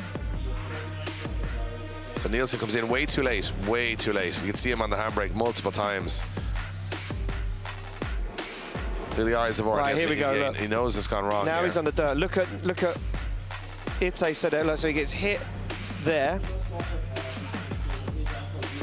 Oh, that's a big hit, front and back. Yeah. Now the question is Orrin Nilsson at fault? To me, he would be. Did he lead off the chase car? Well, I'm waiting for it to be confirmed, but I have heard a rumour so far that Orrin Nilsson may be deemed at fault. He was the lead car, did lead them off track. I am waiting to get that completely I have confirmation confirmed. from the judges. Yeah, Nilsson's at fault, but my question now is I don't think Ite Sada is going to be able to continue here. So if he does, I mean, it would be a miracle if they got that car fixed, but I don't think so. Then again, oh no, it looks really bad there. Oh man, it's hit the wall head on and the back. But look at the intercooler. Doesn't look too bad. I think it glanced the front, but the bent wheels would say otherwise too. I can see, look, Orrin Nilsson apologizing to Ite Sada. I mean, look, it's a racing incident. No one means any bad by any of it, and you can see Orrin, I would imagine, apologizing to Ite Sada there, saying, look, I just went too wide. I overcooked it. So I'm not sure. I don't think Ite Sada is going to get that car back on track. No, I don't think he is either, which means he would. And this is after another big incident earlier in the day. So we're not sure. I mean, we've got all the drama we ever wanted, but sometimes we just don't want it this way. Okay, so I am hearing that Ite Sada will be given a 10-minute competition timeout. because he's not been deemed at fault. Arne Nilsson now, I'm guessing out of competition if that car isn't repairable. Our safety marshals are down. I just took a quick look over our commentary tower. But is Arne Nilsson's car? So Arne Nilsson may be able to do the run. I'm not sure if his car. Now, Arne Nilsson did go to check on a Tesla there. He was going to check that he was okay. Yeah, so... Now, is his car still able to compete? Because he didn't actually hit... anything. Oh, well, no. There's a lot of bars going in places they shouldn't be there. I think that Nilsson's car is fine. It now just comes down to a competition timeout, which means that if Itay cannot get that car repaired, he will advance to the Grade 8, but then won't be able to compete in a Grade 8 battle. Which would, if that was the case, would put James Deane into the top 4. Automatically. Now, that's not happening right now. No, we're just speculating. we're speculating. But that is what would happen. So if Itay gets back out, he would essentially go up against Arne Nilsson, but there would be an incomplete from Arne Nilsson on the first run, or I'm not sure. Well, it looks like Maciej Quality there, as you can see on your screen, has made a decision. So we want to wait to hear that in our headsets of if he's allowed to compete or not. But then that all comes back down to the whole fact of can Itay get that car repaired? I'm going to go as far as saying I don't think so. I don't think so. It is a really big hit with the wall with the rear of the car. They've already had a big hit with the front of the car. So we will keep you updated, folks. Of course, here at Drift Masters, every day's a school day. You're learning as you go. New stuff every day. I mean, you think you figured it out, and then you see incidents, and you go, how has this happened? How has this variable happened? You see it out waving to the audience here in Riga. They give him a big cheer, because that was, you know what, for a moment, and I'm going to be completely honest, I wasn't sure what we were going to see through the smoke at the end of that. No, I was worried there for a moment.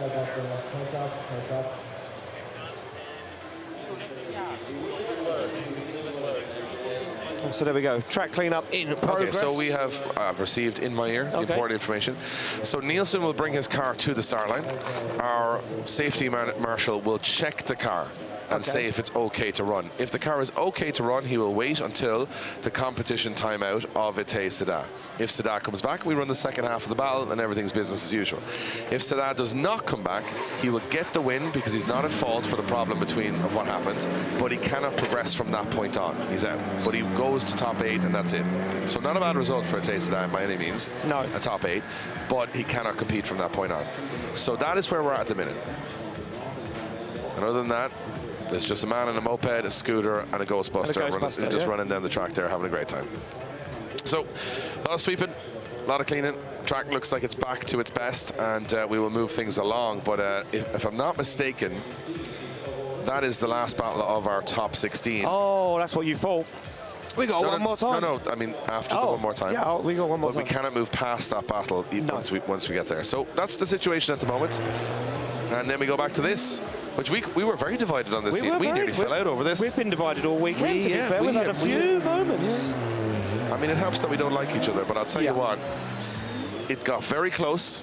And we had Mika Keski-Korpi with moments of brilliance, but we had both mistakes from both drivers. And now these two Finnish drivers go back at it again, and the Finnish fans are like, oh, here we go. But one of them has to go home, and one of them will go to the top 8 to face Paweł Korpuliński. Yeah. So let's see what happens as Jylhä and Keski-Korpi sit on the start line. We're going back at it again. And I'm interested to see what the tactic is now. Because the first 2 runs, they were scrappy, they were messy. Now they've got to be inch perfect. I think that Keski-Korpi just needs to be pinpoint perfect. He has struggled with that transition to outer zone 6 almost all weekend. He's got to tidy that up now, because that's the deciding factor.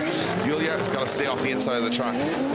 Let's see what happens as they come off the line. Mika Keski-Korpi in that BMW in the lead position. Jylhä in the chase, firing into that first corner. And as I said, anything can happen on that one. It's a slippy corner.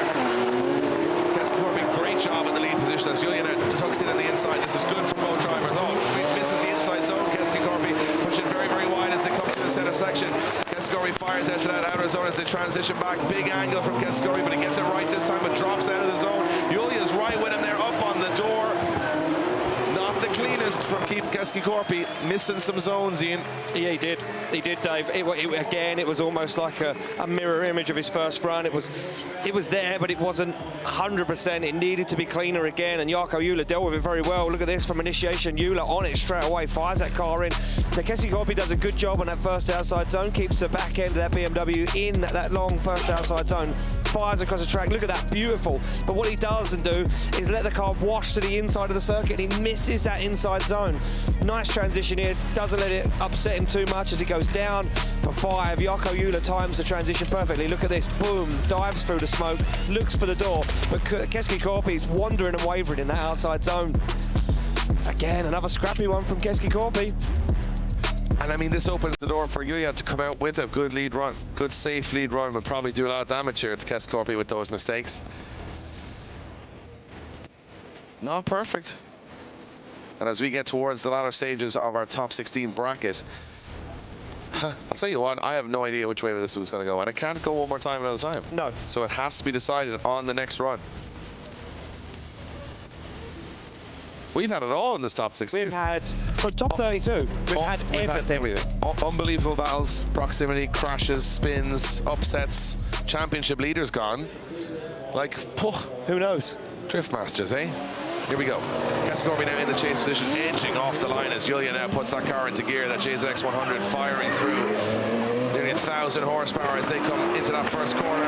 Keski-Korpi diving into the inside. It is offline from Jylhä. He's way offline. He's dropping wheels off the track. This is where Keski-Korpi can get the job done now. If he can stay in a bigger mistake from Jylhä at this point, as Keski-Korpi now needs to get that proximity. He gets a little lost in the smoke, and this is where he's been poor in the chase, and he's had to dial back the angle and dial back the proximity as he doesn't make it work. But there is a big mistake from Jylhä on the first half of the course, and that could be the tail of the tape. I think that could be the nail in the coffin for the Finnish driver. I see what you did there. Because they're both from Finland, I get it. You get it? You yeah, like it's it? good. It's good. I meant Jarkko Jylhä, really. Got them jokes. Got them. I've got some jokes. I've got some. Yeah. Whatever about the mistake from missing the inside zone from Keski-Korpi, that he missed the whole first outer zone almost. And then he went wheels off track as well. Probably 1 or 2 wheels off track as well. So who knows? Maybe the judges will make a little bit of an easier decision here. I think we're arguing a lot less on this one, Ian, which is a good sign. Yeah. Let's have a look at this again. I think this could be clear cut. He drops out instantly as soon as he initiates. And then by the time he gets in there, he's too late, so he goes wide. And then he cuts across it, hits the cone. Well, 2 wheels off there. I'm going to say it's 2 wheels off there, Dave, yeah. Now remember, 2 wheels off, not a 0. No. 3 wheels off is a 0. Yeah. So it's a big deduction, but sometimes it's enough. I think Keski-Korpi, I mean, you got to think that first corner kind of messed up Keski-Korpi's momentum for the rest of the course too. Yeah, and that kind of upset the rest of the line. You know, it's a track that it needs that flow. You need to be able to flow through the circuit, and I think once they've kind of triangulated that first corner, it didn't really work for them. And I think Jarkko Jylhä knows that. Let's see which way it goes as they anxiously await their decision. It's for a spot in the top 8. And it's Mika Keski-Korpi who gets the win, and you know what, that's the right call for me. Big mistake from Jarkko Jylhä, puts 2 wheels off the track. And you know what, it was a tale of who could survive without making the bigger mistake, and in the end, Keski-Korpi does the job. Which leaves us now waiting on Ete Seda to see if he can get back out there for his battle. Have we any news, Ian? Is anything? Well, we've got we'll go down to the trackside first while we wait. Becky, you're down there with Keski-Korpi. That was a bit of an all-finish affair, and in the end, he got the best of his countrymen in the end. He sure did, Dave. Mika, you are flying the flag for the Finnish fans now as you are the final Finnish man in the competition. But you must be delighted. This is your highest finish so far in Drift Masters. Yeah, of course, and I'm very happy it happens here in Riga because here is so many fans, and it's very nice to see that all the Finnish flag what we have here. Obviously, you've been with us for 3 years and you've changed the chassis. You were in the estate before. Like, how is this car performing for you? Is it much better for the Drift Masters tracks? Yeah, actually, I think we changed many things for this season. So we changed the car, and mentally now with the new car, I don't always think that what breaks next. now I'm like feeling the car is very good and we can perform well with that car, and yeah, I'm super happy with the car and how I'm improving now my driving skills. Your driving skills are most definitely improving. I mean, can you give us a little update on the track? Obviously, the sun is starting to set. Is there a grip change out there, or is it as consistent as it was earlier? I think the last corner is now there's not so much grip anymore, and of course the first corner, but the fourth clipping zone there is still plenty of grip. Well, there you have it. Thank you so much, Mika, and we'll see you in the top 8. Thanks, Becky. So we have received some news. We got some news, Ian. Are you ready? Are you listening? Because this is going to be a little complicated to explain. So Orre Nielsen and Ite Seda. Orre Nielsen leads Ite Seda off the track. Orre Nielsen at fault. So all the fault for this is that Ite was just chasing, and he actually didn't go off the track, Ite. It was the fact that Orre Nielsen was still kind of on it that caused the incident. So Nielsen goes back to the line. Ite Seda's car is done. So therefore, Ite Seda will get the win, but he is retiring from the competition. Therefore, James Deane gets an automatic bye to the top 4, which, if you're Lauri Heinonen, is not what you want to hear, because James Deane is now in the top 4, and you can see it right here. Look, Ite had to make it was just, yeah, a disaster, basically. A mess. So basically, Orre Nielsen out of competition in top 16, Ite Seda out of competition in top 8, and James Deane into top 4. That's what we've learned. Yeah, and I've just been told that it's the subframe on the back of Ite Seda's car that is badly damaged mangled apparently, and he won't be able to make it out. So there we go, he does get the win. He will advance to the Grade A, but the rules state you can't fix your car for the battle, you can't continue. Exactly. So there we go. So we're not messing around though, Dave. No. Oh, it's Grade 8 now. I'm going to need to take a little breath because we got a lot to sort out here. Now we've got the 2 drivers, second and third in the championship, still in the championship chase. Hold on, let me just show you something real quick because you probably haven't seen it, because you don't do any writing down. No, I do all the writing. 5 Irish drivers in the Grade 8, Dave. Wow. And we've got Conor Shanahan against Tomas Kiely, 2 good friends from behind the scenes. And look, all 4 Irish will only become 2 Irish because they've got to go against each other. James Deane's already in the top 4. There will be an Irishman. So there will be 2 Irish in the top 4. In the top 4. There could be 3. It could be an all-Irish podium. Yeah, and then Korpuliński will go against Mika Keski-Korpi. Now, the 2 people I'm watching for here are James Deane and Duane McKeever, second and third of the championship.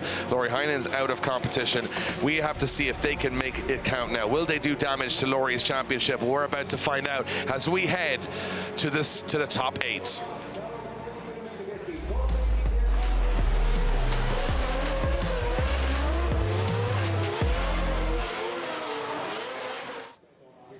If you're just joining us, welcome to the craziest drift event we've ever seen. We're here in Riga.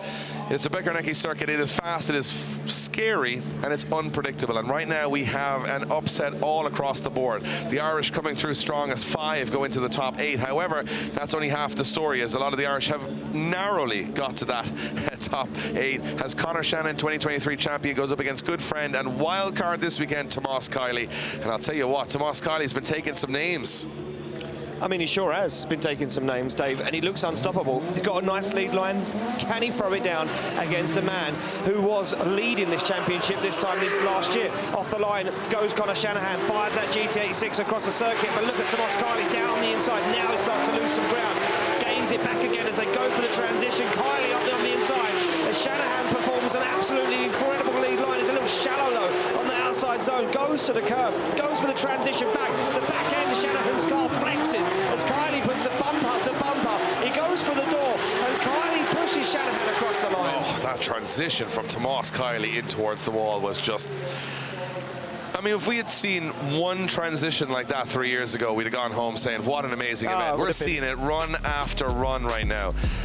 I think you're right in your live analysis.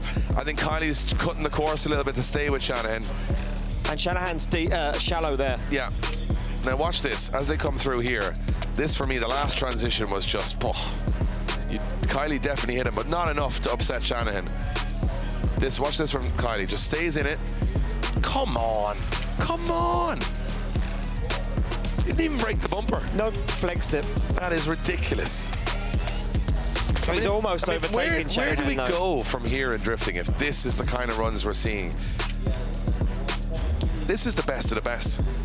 And Kiely, he's a wild card. He has nothing to lose, no championship on the line, doesn't have to worry about any of that. Look at the paint marks on the front of Tomas Kiely's car where he scraped the back end. And I'll tell you what, Conor Shannon's going to have really having an easy day here.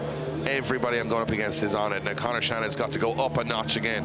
Kiely does leave some room for error, does leave a little gap there that Shanahan can fill if he's perfect, if he's on it. And a top 4 could be there for Conor Shannon, his first of the year, but he's got to get the job done here. He has got to get the job done here, and he goes for a nice initiation, and Kiely starts to pull away from Shanahan. They go wide on the outside zone as Kiely flicks the car across the circuit. Now Shanahan starts to make his move up on the inside. Kiely on a nicer lead line. Shanahan goes for it. Oh, but it's messy from both of them on the transition. How did they even make that work into the wall? And Shanahan and Kiely stay in it. And Shanahan's closer than Kiely, the back end buried in the wall. Oh, forget about it. Forget about it. Conor Shanahan has no right to come out of that curve like that at all. We have never witnessed someone go in there and not spin like that. He went up a foot in the air. Yep. And then he came back in the door. Come on. Come on. It's not even physics anymore. How did he get away with that? I need to see it from another angle. I have to see it. But how did he go up on the curb and then all of a sudden he's back on the door? But it was a mistake. I think Shanahan might think he's not got this.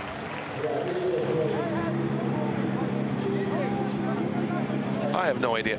Neither of them know. No. Neither of them know. Let's have a look at it again. This is phenomenal proximity. I mean, I got to say Kiely's lead run here is excellent. Look at the transition from Shanahan there. It's ridiculous. And as they come, even the drone can't keep with them going so fast.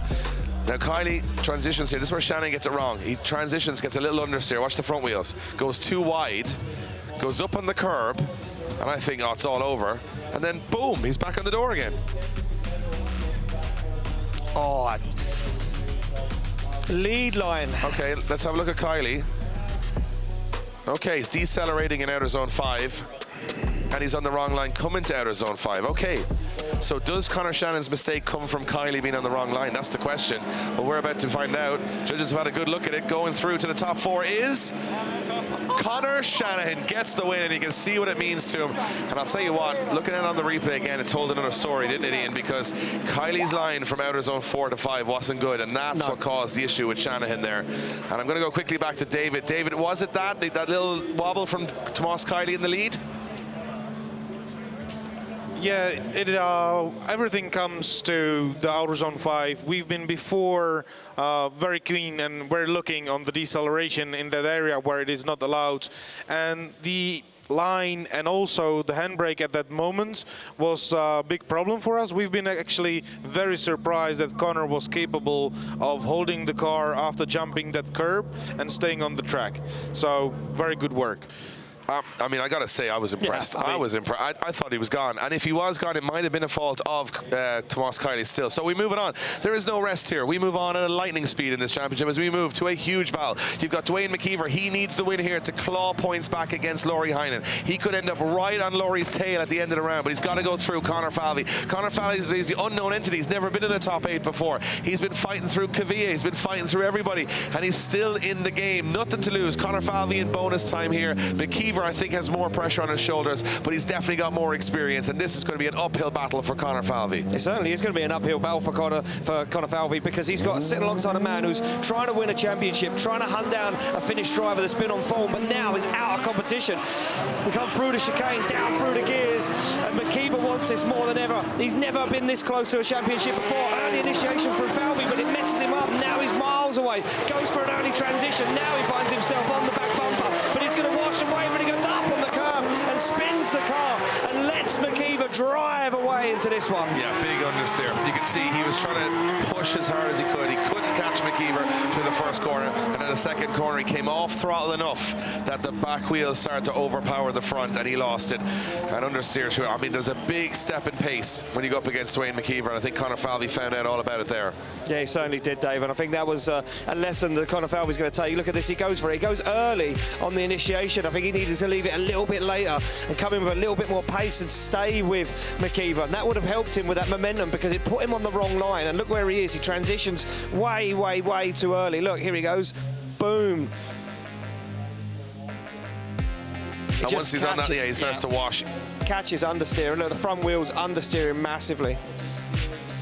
Yeah, he had absolutely no control. Lucky he didn't actually go into the wall there. Just kept it in the gravel. But I'm wondering, it could be a real opportunity to DB the tire there. Yeah. He went in pretty heavy.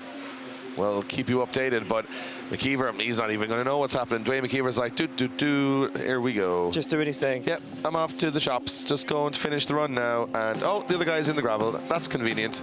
So that's the way Duane McKeever was there. Just no problems. He actually came back and saw that there was nobody else there. He went, this has gone my way, I believe. So, yeah, and again, Duane, you know, you've got to feel for Duane McKeever a lot of the time. He's got so close to this championship for so many years, and it's been mechanical failure after mechanical failure. And this year, he's just been really on it. Conor Falvey's lost even more body panels at this point. If there was even a possibility of losing anymore. There'll be nothing left of this car in a minute. No, it'll just be a shell with 4 wheels driving around. And Duane McKeever, well, he's going to know. His spotter's on the radio saying, yeah, he went off, so just do a run. Get into the top 4, and you'll have Conor Shanahan to have a chat with later on. This is going to get duct taped to the roll cage. Yep. I'll tell you what, Marson, he's creative with it at least. He's very creative. Look at this, origami. Getting that just taped on there. And I think, you know what, he's sort of like a really poor mechanic goes, I think that'll hold. He knows it's not going to hold. He knows. He knows. Oh, tape it a bit more on there, and a bit more there, and a bit more there. And we'll just go around the whole car. Maybe lift the chassis and just do a couple of runs. Go round. So Conor Falvey, look, all smiles. He knows he's made a mistake, but to get to top 8, I think, as a rookie here in Riga on your first ever event, there's no shame in that. No, not at all. Not at all, Dave. He'll be happy. He'll be all smiles all around, especially down there in the Falvey camp. They'll be smiling all around. They'll be all happy for this one. And I think, you know, when you're going up against Duane, especially second in the championship, you're a rookie driver, you're going to throw it out there, and I think he just, on the run-up, went, what in the name of God is this man doing? He's like, how? He did a full Doc Brown DeLorean in front of him and just said, goodbye.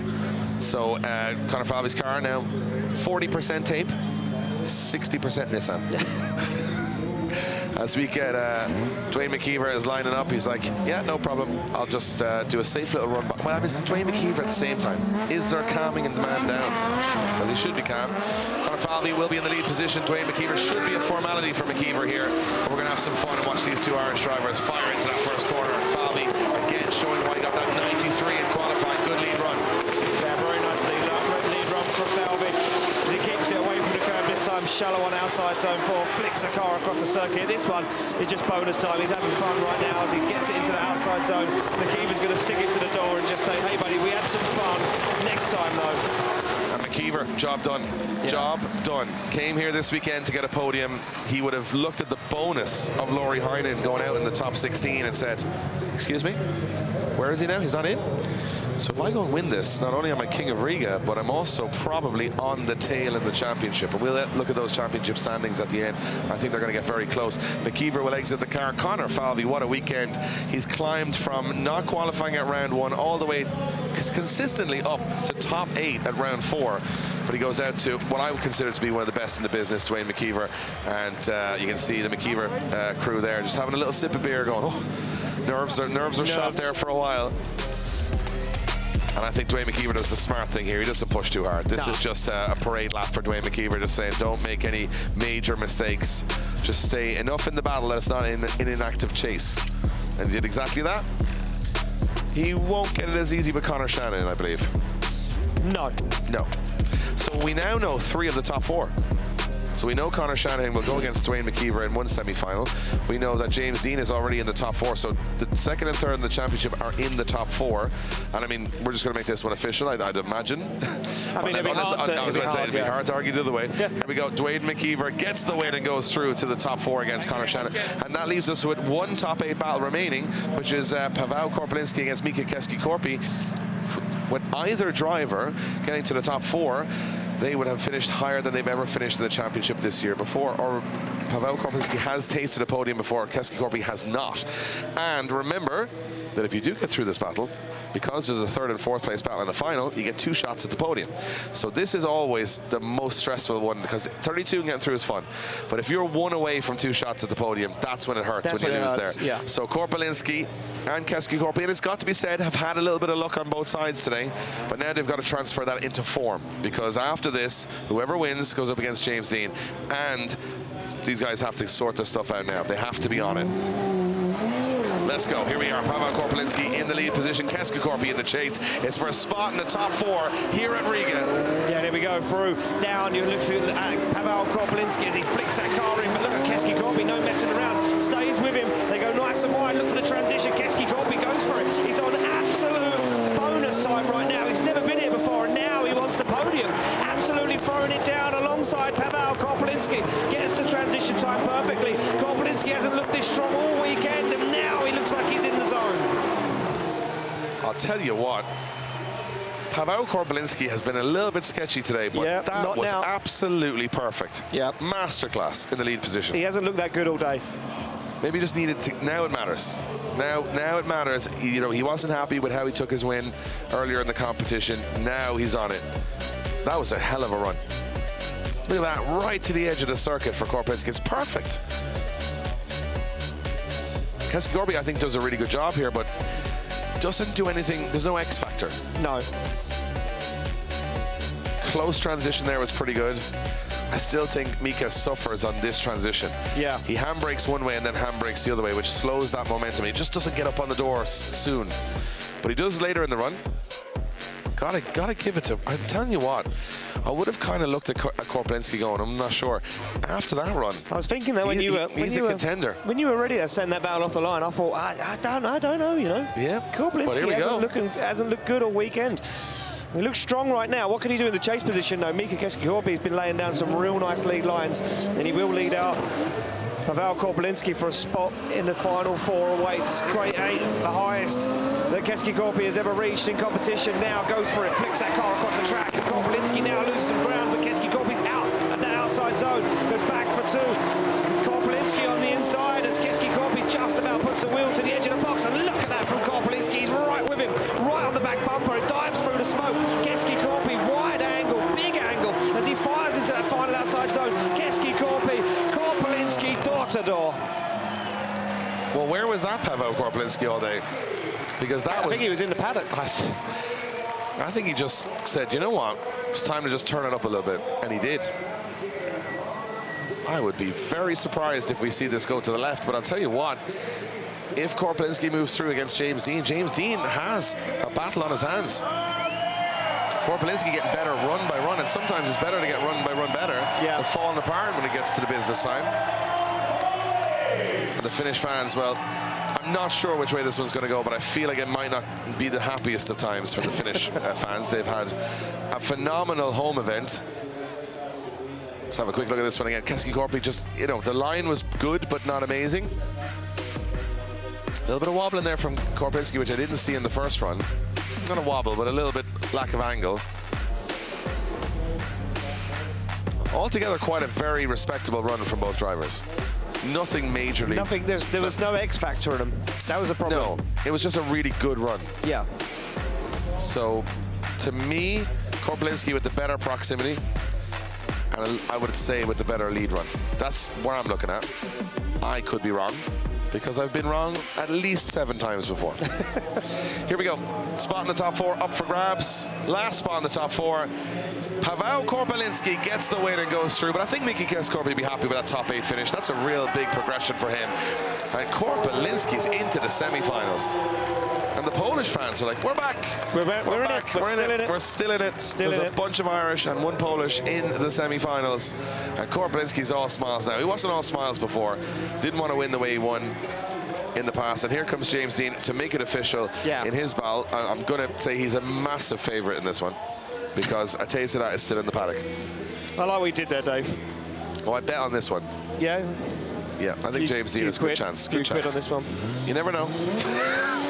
You never know. You never know. It's Riga. Yeah, so James Deane just has to do 1 pass of the circuit and he will go into the top 4. And it's not like James Deane needs too many favours, but you know what, in a year like this where James Deane, he would have admitted himself last year, it just all didn't go his way.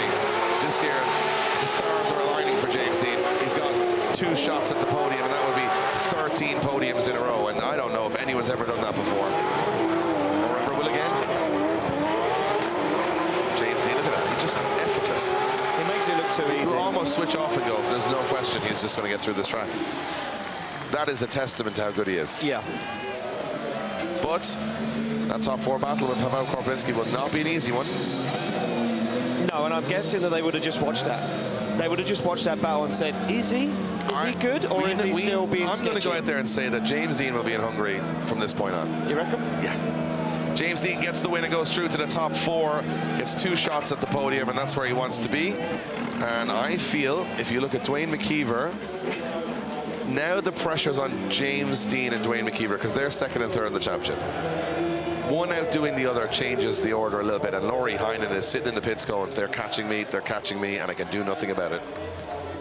Interesting times. Interesting can't wait times. to see the driver standings after today. Yeah, yep. We thought, and I was, you know what, if you had told me Lauri Heinonen came here and won everything, I would have believed it. Yep. But it's drifting, and anything can happen. And we go to our final 4, which will see Conor Shanahan go against Duane McKeever and Paweł Korpuliński go against James Deane. 4 drivers, 3 podium positions, and I'll tell you what, we are in for some of the craziest semi-finals we've ever seen. It is the top 4 here in Riga. Time for talking is over. Time for podiums is here. Let's go to the semi-finals.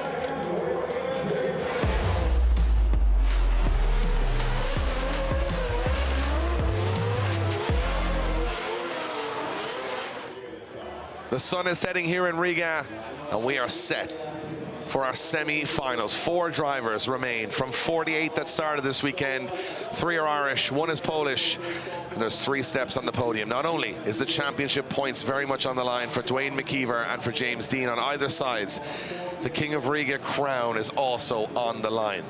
The only one of the 4 that's ever worn it is James Deane. The other 3, well, they've had to play the prince. And here we go. Duane McKeever in the lead position. Higher qualifier ahead of Conor Shanahan. McKeever and Shanahan.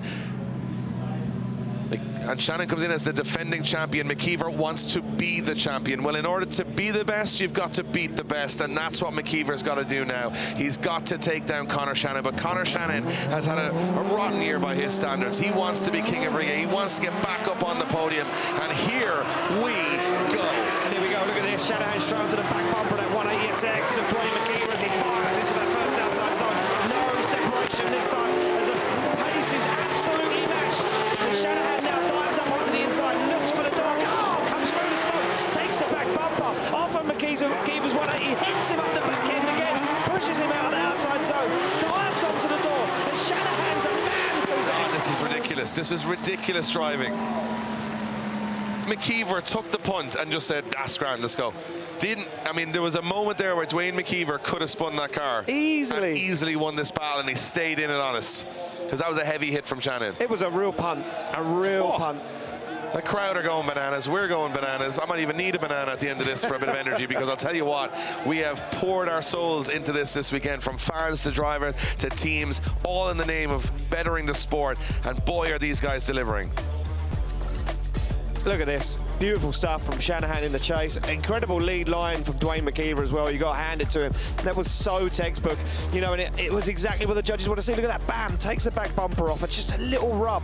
And then here, for me, McKeever comes down, handbrakes. Shanahan just gives him a little nudge. But it's where he nudges him. He nudges him in the middle of the transition, so it could have gone so wrong, but McKeever just adapted and went, and they're still in it. And this is in the balance. Now McKeever's going to be asked a big question here. Big question. Can you go closer? Can you go closer? Because Duane McKeever is a great lead driver, and he's a great competitor, but he's got to go all out now. He's got to try and take down the 2023 champion. McKeever's not stepped on the top step of the podium this year, and if he has to, he's got to go for Shanahan here. On the inside goes McKeever, dropping out of the zone a little bit, but he stays on the back bumper. Big transition for both drivers. They fire through the center of the section faster than anybody. So McKeever gets it wrong. McKeever's in the wall. McKeever's in the wall, and it all goes wrong in an instant for the driver from Northern Ireland. Shannon's going to see that dead square through the windscreen now. McKeever buried in the wall. He's going to go over and check on his fellow countryman, because that was a big hit. And what happened there? Did he get lost in the smoke? Did he pinched himself up the inside. Yeah. He done what Kvia done earlier on in the track. He got himself pinched up on the inside. McKeever is furious. Not happy. He went for it, though. He absolutely went for it. He had to. He felt Shanahan pushing him around the circuit, and he said, well, I'm going to have to do that as well. Shake of the head from Duane McKeever as our marshals check that both are okay. It looks like they are both okay. That was a big, big hit from Duane McKeever into that tire wall, and yeah, not what we wanted to see. But they are so on the edge here, it's ridiculous. Like, if you see drivers of this caliber making, I would say, errors like that, you know how hard they're pushing. I couldn't believe it. I've never seen anyone crash there before in my life. I've never seen anyone crash there before. A little bit of a cleanup on aisle 9, I'd imagine. It looks to me like McKeever hit the tires and spun, so not major damage, but... No, whether there is any damage on that car that we can't see from here, Dave, and just heard it in my headset that McKeever at fault. I think Conor Shanahan would have come around the last corner, looked at Duane McKeever and gone, there's no way he's crashed, because he knows how good Duane McKeever is. What a freak accident. That's the first time that I personally have seen Duane McKeever make a big mistake like that. Yep. Watch what he does here. Comes down, look at Shanahan on an absolute ripper of a lead line. You have to hand it to him. And then look where McKeever is. He already knows. He's already backing out of it because he knows he can't transition. And he mistimes it. 4 wheels off as McKeever puts that car. Look, he snapped the rear wheel off. The rear wheel on the passenger side. Oh, it's going to be a heavy hit from the inside here when we look at this camera angle. Oh, I flicked him 360, Dave. Look what he's doing. Look, he's like, I can't. Look, he's trying to transition. He's slowing the car down. He's like, I know what's going to happen. I can't do it. And then when he transitions, he's like, nah, it's not going to happen. Boom.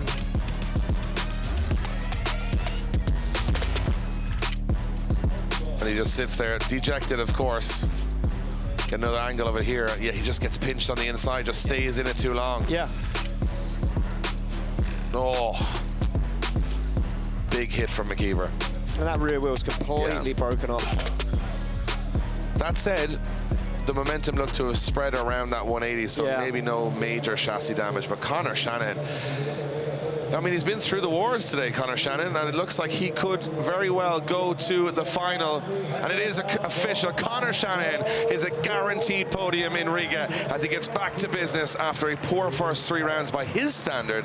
He is back in the final. And I got to go down trackside. Becky, you're down there. What must be a very shaken Duane McKeever. Big hit there from him, and just an awful mistake.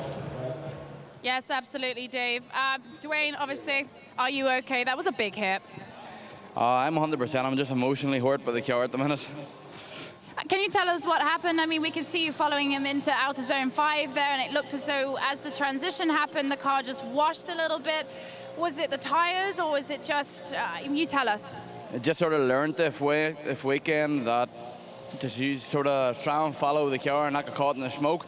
I didn't really know where I was in the track, so I was just like, I was stuck on Conor and probably got stuck in transition behind him. By the time I transitioned back, the back end was in the wall, and then that was it. I mean, it looked fairly spectacular from the outside, but you're telling me it actually didn't feel too bad from where you were sitting. The tires saved a lot of the impact. No, it wasn't that bad. I didn't even want to get in luck at the car, to be honest. I was just more annoyed about it than the work we have to do to get it ready. Well, look, I mean, you're obviously second in the championship right now, and it's a better result than Heinonen right now. So there are some positives, unfortunately, from this situation. Yeah. Don't even want to think about it at the minute. I just want to blank out and sit in the back of the van and talk to nobody. All right, Duane, I'm sorry this happened, but we will see you at the next round. Guys, back to you. What I noticed about that was he's almost saying that he's not going to contest the 3rd and 4th place playoff is what I'm hearing there, because obviously he's lost in the top 4, so he would be entitled to go back out and compete in 3rd and 4th. But I'm looking at that car thinking probably a bridge too far. I don't know. And I'll tell you what, the grit and determination of his team aren't going to let him sit that one out. I think they're going to try and fix this, but I'm not sure it's possible. I think they're going to, well, I mean, look, our safety marshal's down there. He's checking the car out already. So I think McKeever's already saying he's not going to do the 3rd and 4th place playoff. So that would mean that we would move to the Paweł, Korpuliński and James Deane battle. If that is the case, we haven't confirmed that yet, we're speculating because we love speculating. That would mean that the loser of Korpuliński and Deane would get automatic 3rd place on the podium, and it would leave the final between whoever wins between Korpuliński and Deane against Shanahan. Well, so Thought Duane McKeever. You know, it's funny because we come from a right-hand drive country. I thought he was just jumping in to drive his own car off the track there, but no, we are in Riga. It's left-hand drive. So he's handy at driving a lorry. You know what? No better man to get in there and drive a lorry out of there. So yeah, a little bit of repair of the tyre wall on the edge of the track, and McKeever saying the car is done, and he's already thinking about getting that car fixed for Hungary now. While he may be dejected now, I think when he sees the leaderboard at the end of this, he'll realise he's climbed quite close to Lauri Heinonen, I'd imagine, after all of these results. So that'll give them motivation to get that car back together for a couple of weeks' time in Hungary, and not a long spin until Hungary. What, 3 weeks? Not even that, Dave, I don't think. Oh, yeah. So it's only going to be a little short while, and then me and you get to do this all over again. Yeah. You don't get away from me that quick. No. I do enjoy my time away. Yeah, so I know. I've noticed.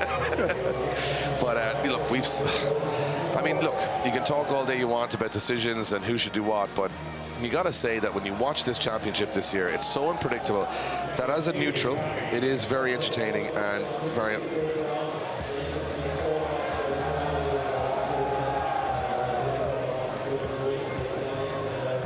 So, yeah, so Conor Shanahan goes into the final, and we'll have a little look back at Conor Shanahan's journey, because we have a little moment before we get some tires and fuel in these cars. You see the Mexican waves going up here, Latvian waves. Latvian waves.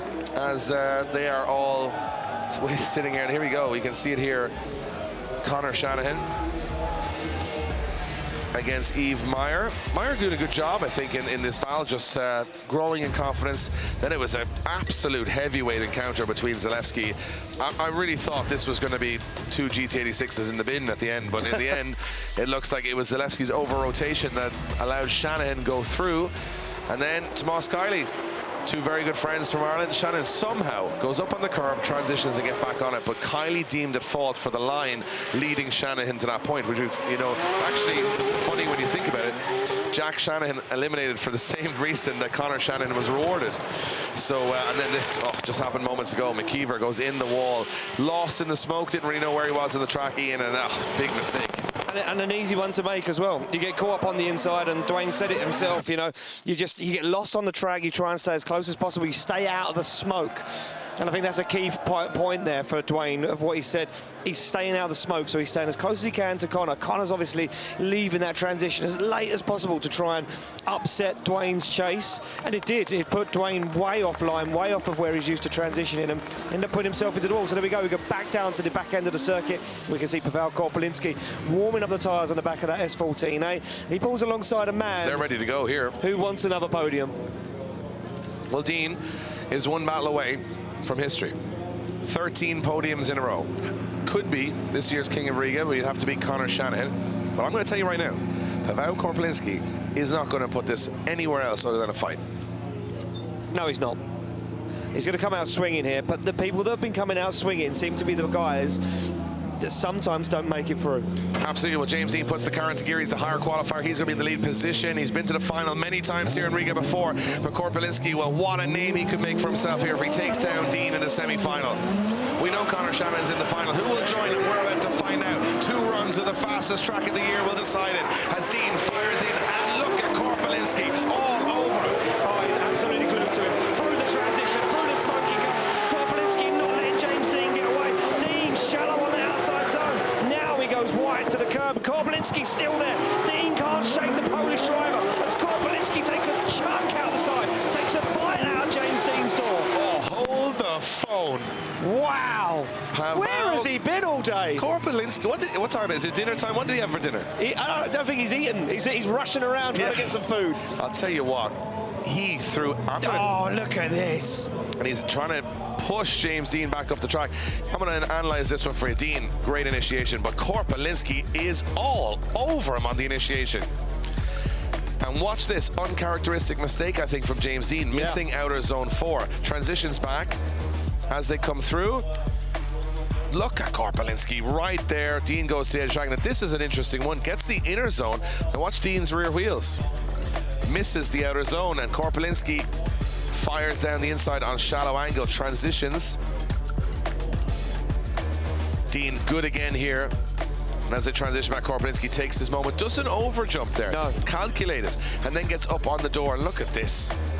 Forces the issue towards the end, right with James Deane as they come through that last section. Korpuliński not wanting to throw it away because he knows how consistent Deane is. He knows he doesn't make many errors. But I'll tell you what, Deane made one, which was an outer zone, and I'll tell you what, Korpuliński maybe doesn't have the X factor in that one, but he didn't make any errors either. I think that was calculated for Korpuliński. You think he played it safe? I don't think he played it safe. I think how he was, safe can you be? I was just going to say, I don't think he played it safe. What I'm saying is I think he was clever. I'm telling you now, He James thought about Deane that. is under pressure. He is going to have to put in the chase run of his lifetime because Korpuliński's lead run is spot on. We'll see what happens. Hold your breath, ladies and gentlemen. We're looking for a finalist here as Korpuliński fires into Deane's right there. Oh, a little wobble from Deane in the chase position as he goes into that. Korpuliński pushes out to the outside. Now Deane's got to get the work done, and he's on him. He's all over Korpuliński here as they fire through the course. Big transition, and Korpuliński goes on too much angle and throws it all away. Korpuliński throws it all away and hits the tires. Well, you just can't take your eyes off it for a second. Oh my goodness. I genuinely thought that was going to go the other way. I thought that was his. I'm sitting there and you're calling it. I'm thinking, this is his. Look at the line. He's deep on 4. He's got a perfect lead line. Oh my goodness. And Deane is like, oh, well, that'll do. James Deane is long enough in the game now to know exactly what's about to happen next because he saw Korpuliński fire off the track. And up until then, I'm not so sure. But then again, it doesn't matter what happens, only in the end what happens and the result, right? And the result is you cannot be backwards in the tires and win the battle. Oh, what a day in Riga.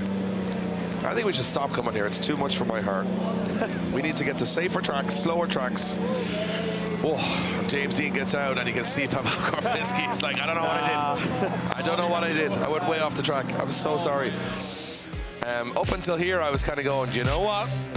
And then the transition, all of a sudden here, he goes on too much angle, and I go, no, this doesn't look right.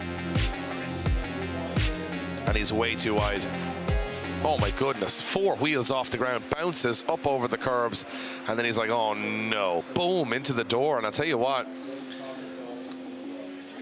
that would have been a heavy enough hit. It's a good job he sits on the other side of the car. Look at this. Welcome to Rallycross. There's sparks, there's jumps. We've definitely seen it all today. Definitely. This has been the wildest round. You know, look at this. He's just through the grass. Deane in the background, just like do. And he's just like, ah! I don't know what's happening. Look at Korpuliński. You can see the tyres coming. He's bracing for it. He's already ready. I just love Deane in the background, just so undisturbed by the carnage going on in the foreground. Oh, that's a big hit as well. There's your shot of the day. Deane's like, I'm just going to keep going. Oh, well, I think we're going to see it. And it is a guaranteed podium for James Deane. 13 in a row. I'm going to make it official because Deane is going to the final. And I tell you what, he's also going to. Could be second in the championship. Could be Hungary. Could be right on for winning. He's on for winning maybe Formula Drift and Drift Masters in the 1 year. It's no one has ever done that. He's done it. That's the only one that's done it. James did it. And he could do it again. He would be a record champion in both championships if he did it. And now he's in prime position, I think. However, one man is going to have an argument with him. And that'll be Conor Shanahan. Oh, yeah. Who will say, yeah, that's great and all, but I need to be King of Riga because I haven't had a very good season so far. And I'd like to remind everybody I'm very good. So let's see what happened. Let's look at the story of James Deane all the way to the final. And it hasn't been easy all the way through. He's had a little bit of luck along the way. He went up against Josiah Falaise in the top 32, and it has to be said, a valiant effort from Josiah Falaise, but Deane was just, the experience on this circuit counted for a lot, and Deane just, I think that was one of the more straightforward battles for the judges in the top 32. Deane gets in there at the end, and then it was Kevin Pesur who just decided to wake up and become an absolute lunatic today and try and take James Deane. And look at it, and absolutely slammed into James Deane. Deane goes in the wall, it's a big mess, and all of a sudden Deane goes to win. James Deane gets a bye run as a taste of that. He's not able to come back. A big hit with the wall with Arne Nielsen. And then you saw it a few moments ago with Paweł Korpuliński. Korpuliński, to be honest, was well in it. And then decided to go well out of it by jumping through the grass. And James Deane took the win. That was a spectacular exit from the competition from Korpuliński. Oh my goodness. He did a, what do the kids call it? A grind on the rail? Yeah. Rail grind, I don't know. I don't know my skateboard terms. No. We shouldn't be saying them because nobody should be up there. There we go. That's the tail of the tape. So I would imagine Korpuliński is going to take third position here if Duane McKeever does not come to the line. Yeah, I've been told that, that Duane McKeever has confirmed he will not compete in the third and fourth place playoffs. So Paweł Korpuliński will take. Hey, it's been a while since Korpuliński got a podium, and well earned. And he'll be well happy with that. Yeah. Korpuliński will just have to do a bye run, and he will get third place, and then we get neighbours. Again. Just gonna lay it out for you here. James Deane, European champion. Conor Shanahan, European champion. Conor Shanahan trained by James Deane. Master is James Deane. Apprentice is until last year when Conor Shanahan became the master. And James Deane, of course, went to Formula Drift. Does very well. Guess who else went to Formula Drift? Conor Shanahan. Who beat James Deane and Conor Shanahan? Who beat James Deane this year? Conor Shanahan. Who beat Conor Shanahan? James Deane. Exactly. So we know nothing. Absolutely nothing. So basically, what you've just said is we know nothing of what's going to happen. No. It could go any way. All I'm saying is that these two guys, you've had, I would call the reign of James Deane for a long time. Yep.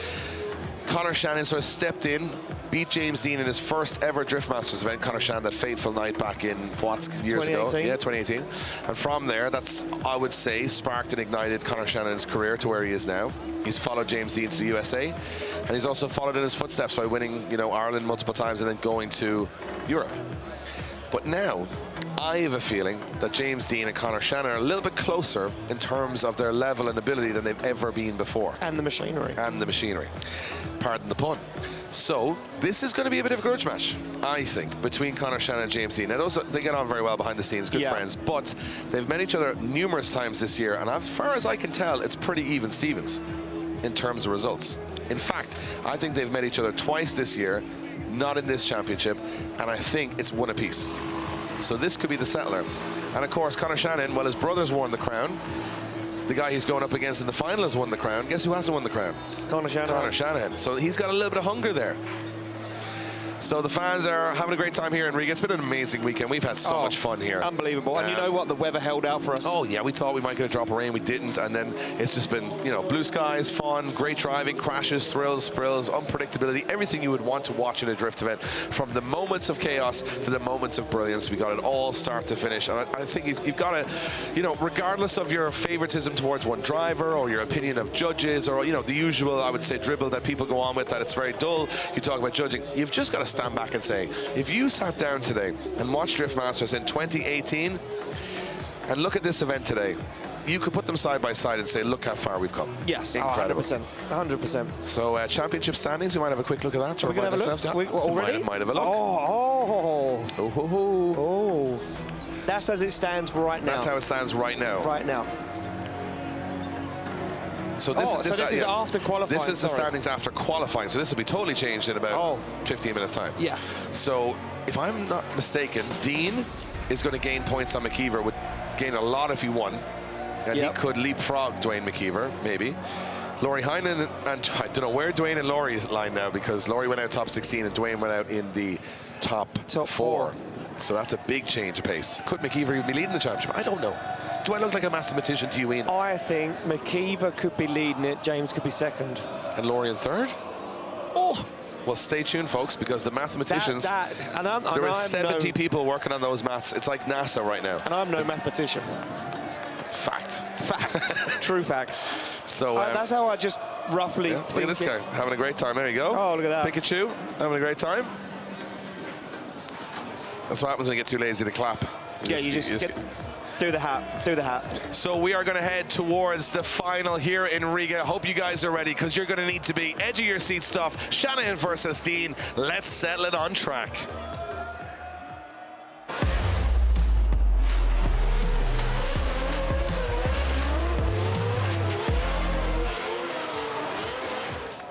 And before we do that, we have got a formality, which is to let Korpuliński do what will be a victory run of the track to take third step on the podium. Unfortunately, Duane McKeever not making it back out for this battle, and his car too badly damaged. And focus for McKeever will head to Hungary, but he might be cheered up by when he sees the championship standings at the end. But Korpuliński's going to be cheered up either way. And you know what? No more deserving driver to be on that podium right now than Paweł Korpuliński. He has been putting in so much work to be here. Such incredible driving. You know what? what? Makes very little mistakes. Sometimes, you know, his quiet demeanour, you forget about him. Yeah, you do forget about him, and we've said it before. We've often counted him out of top 32 or qualifying because he kind of doesn't really make a lot of noise. Comes out here, does his thing, but this man comes alive in battles, and we've said that many times before. I'll tell you what, he'll probably jump up the order quite a bit. Oh, he nearly goes in the wall. He did go in the wall. He did go in the wall, yeah. Doesn't matter. You can crash all you want on your victory lap. I would. He just felt left out. Yeah. Everybody else crashed today. Everyone Why else can't is I crash? crashing. I'll do it after the finish line. I'll do a good crash. People love that. Yeah. Got a good cheer from the crowd. Korpuliński takes third step on the podium, and you know what? It's been Germany maybe 3 years ago we saw him on the podium, and it's been a while.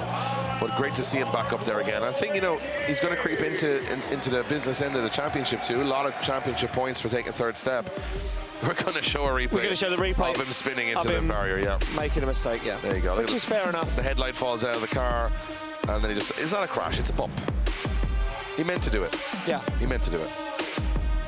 He got lost in his own smoke. So Paweł Korpuliński, he's all smiles. He can't believe it. This is it. Third place on the podium and a guaranteed trophy here in Riga for Paweł Korpuliński. Gets third step on the podium. Amazing. And he's not sure if you definitely won it, Paweł. There was nobody else in the battle. He couldn't have lost it. There was no way. There was no one else in the battle. But he got third step on the podium. Becky, you're down with Paweł Korpuliński. It's been a long time coming for Paweł. It's been a few years since he's tasted champagne, but he's there today in Riga.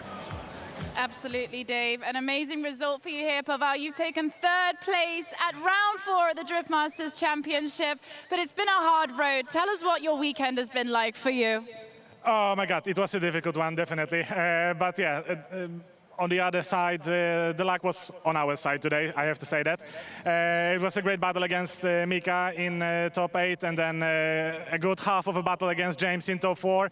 In the second run, I just went into too hot, and I couldn't really do anything to rescue it, so I ended up in the wall. The car wasn't really okay for the by run, so I was having a hard time just taking a lap around, and then I even failed the 360, so that definitely says that my car isn't in good shape right now. But yeah, I'm over the moon about the third place. Thank you, everyone, and you're an amazing ground here in Latvia. It's always a pleasure to drive in front of you guys.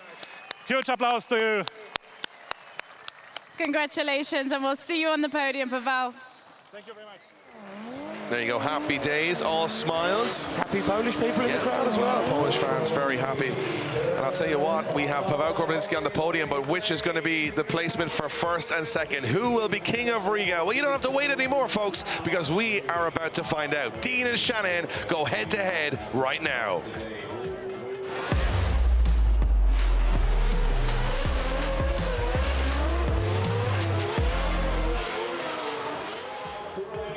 Well, here we are. 48 drivers started this epic event. 2 remain, and both are previous European champions.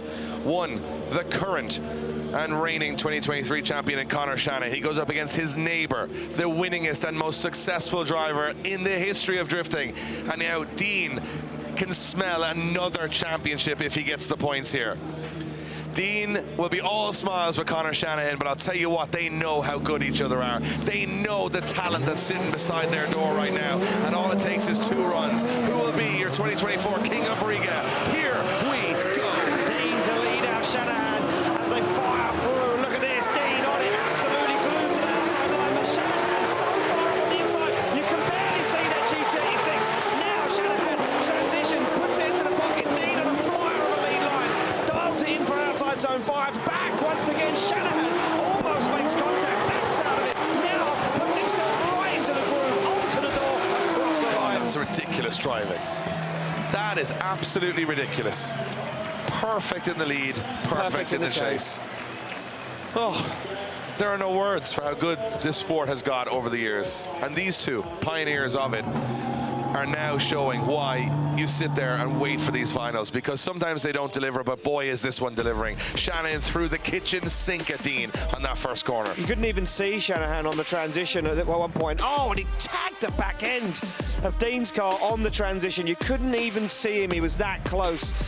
Deane's got that line dialed.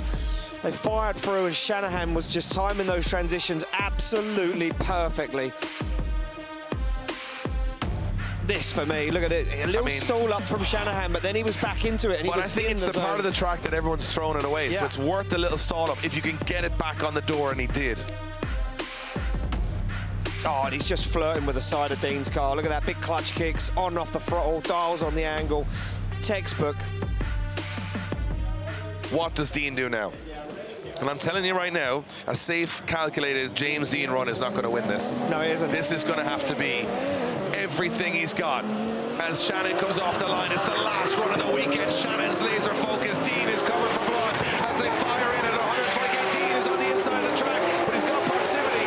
This is where it could all unravel as Shannon goes to the wide side of the track. Deane is up on the curve. Shannon puts big angle on Deane. Oh, barely holds on to it. Deane makes a big error, but he stays in it. How are they both going at this point? It doesn't even make physical sense, and they're door to door as they've been since they started practice on Thursday evening. They finish this event with the craziness that we started. Oh my goodness. And that's the first time we've seen James Deane make a mistake all weekend. That first corner, he went very shallow behind Shanahan. Very shallow. And then it slingshotted him. It carried the angle and slingshotted him. That momentum put him way on the wrong position. I can't wait to see the replay of this. And here we go.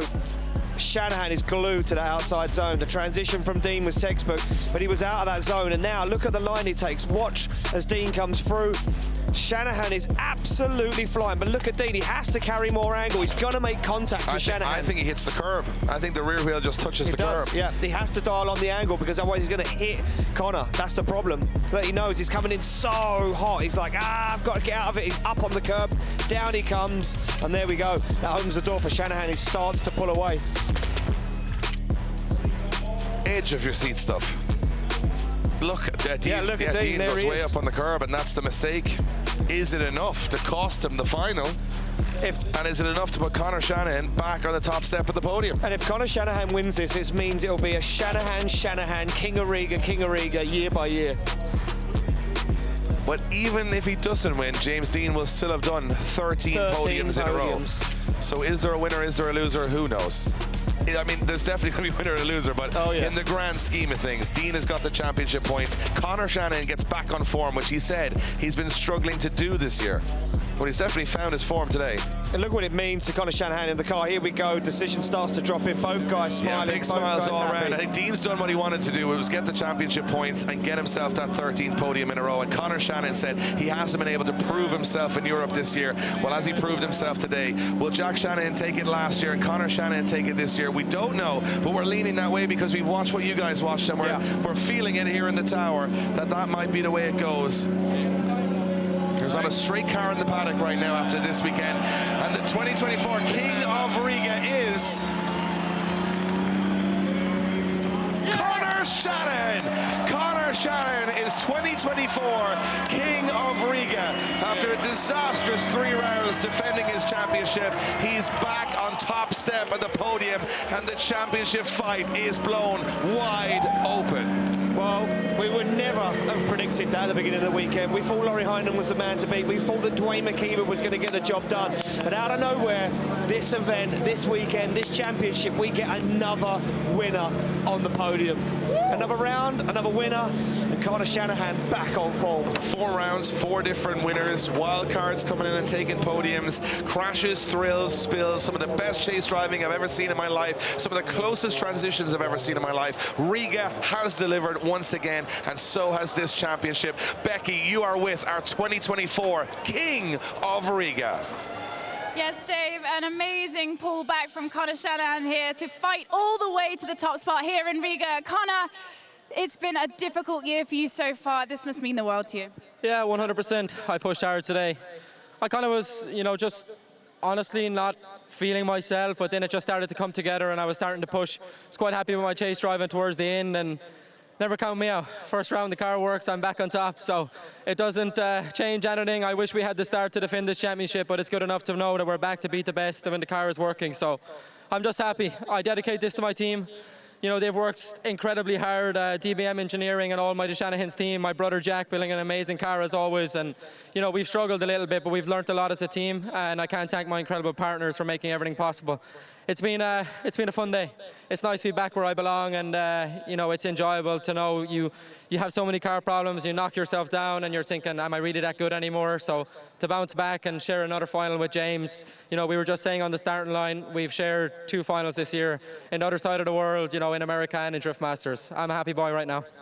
So what's the crack for this evening? Are we out on the town or what's happening? I don't know. I'm sure you can answer that question without me answering it. We're in for a big celebration. The Shanahan's team, we're back, baby. It's quite nice. I'm happy. And thank you to all my partners, everybody who's came on board, and the guys who have been believing from day one. Thank you, guys. Well, there you have it. It's Riga, baby. Conor Shanahan taking the top spot. Well, there we go, the moment that Conor Shanahan won round 4 and became the king of Riga, and you can see what it meant to him inside the car, absolutely ecstatic. And that is it, round 4 done and dusted. This is the final results list for round 4. Conor Shanahan takes the win. James Deane takes a 13th consecutive podium and takes second place. And Paweł Korpuliński, beyond all the odds, takes the third and final step on the podium. McKeever will take 4th. Look at that from Conor Falvey, though. Started the weekend in 5th, finishes the weekend in 5th. Peter Więcek, though, back on form, back in the show in 9th place. And Lauri Heinonen rounds out the top 10 of today. As we take a look down, some other guys, some other big names in there making their way through. Well, I've been talking about it all day. Me and Dave have been talking it all day. We see Lauri Heinonen now. What does the championship look like now? And James Deane leads the 2023 championship. Oh, what, 2024 championship. I'm lost for words. This is insane. Heinonen in second place, McKeever in third. Conor Shanahan jumps from nowhere into 4th, and Deane now leads the championship by 2 points over Lauri Heinonen. This is insane.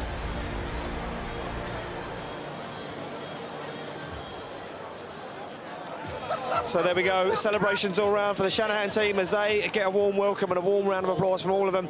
We go to Hungary next to Mariupol, where we do it all over again. It's been a number of years since we've been there, but round 5 will take place in Hungary on August the 23rd and 24th, where we'll see these guys once again go head to head.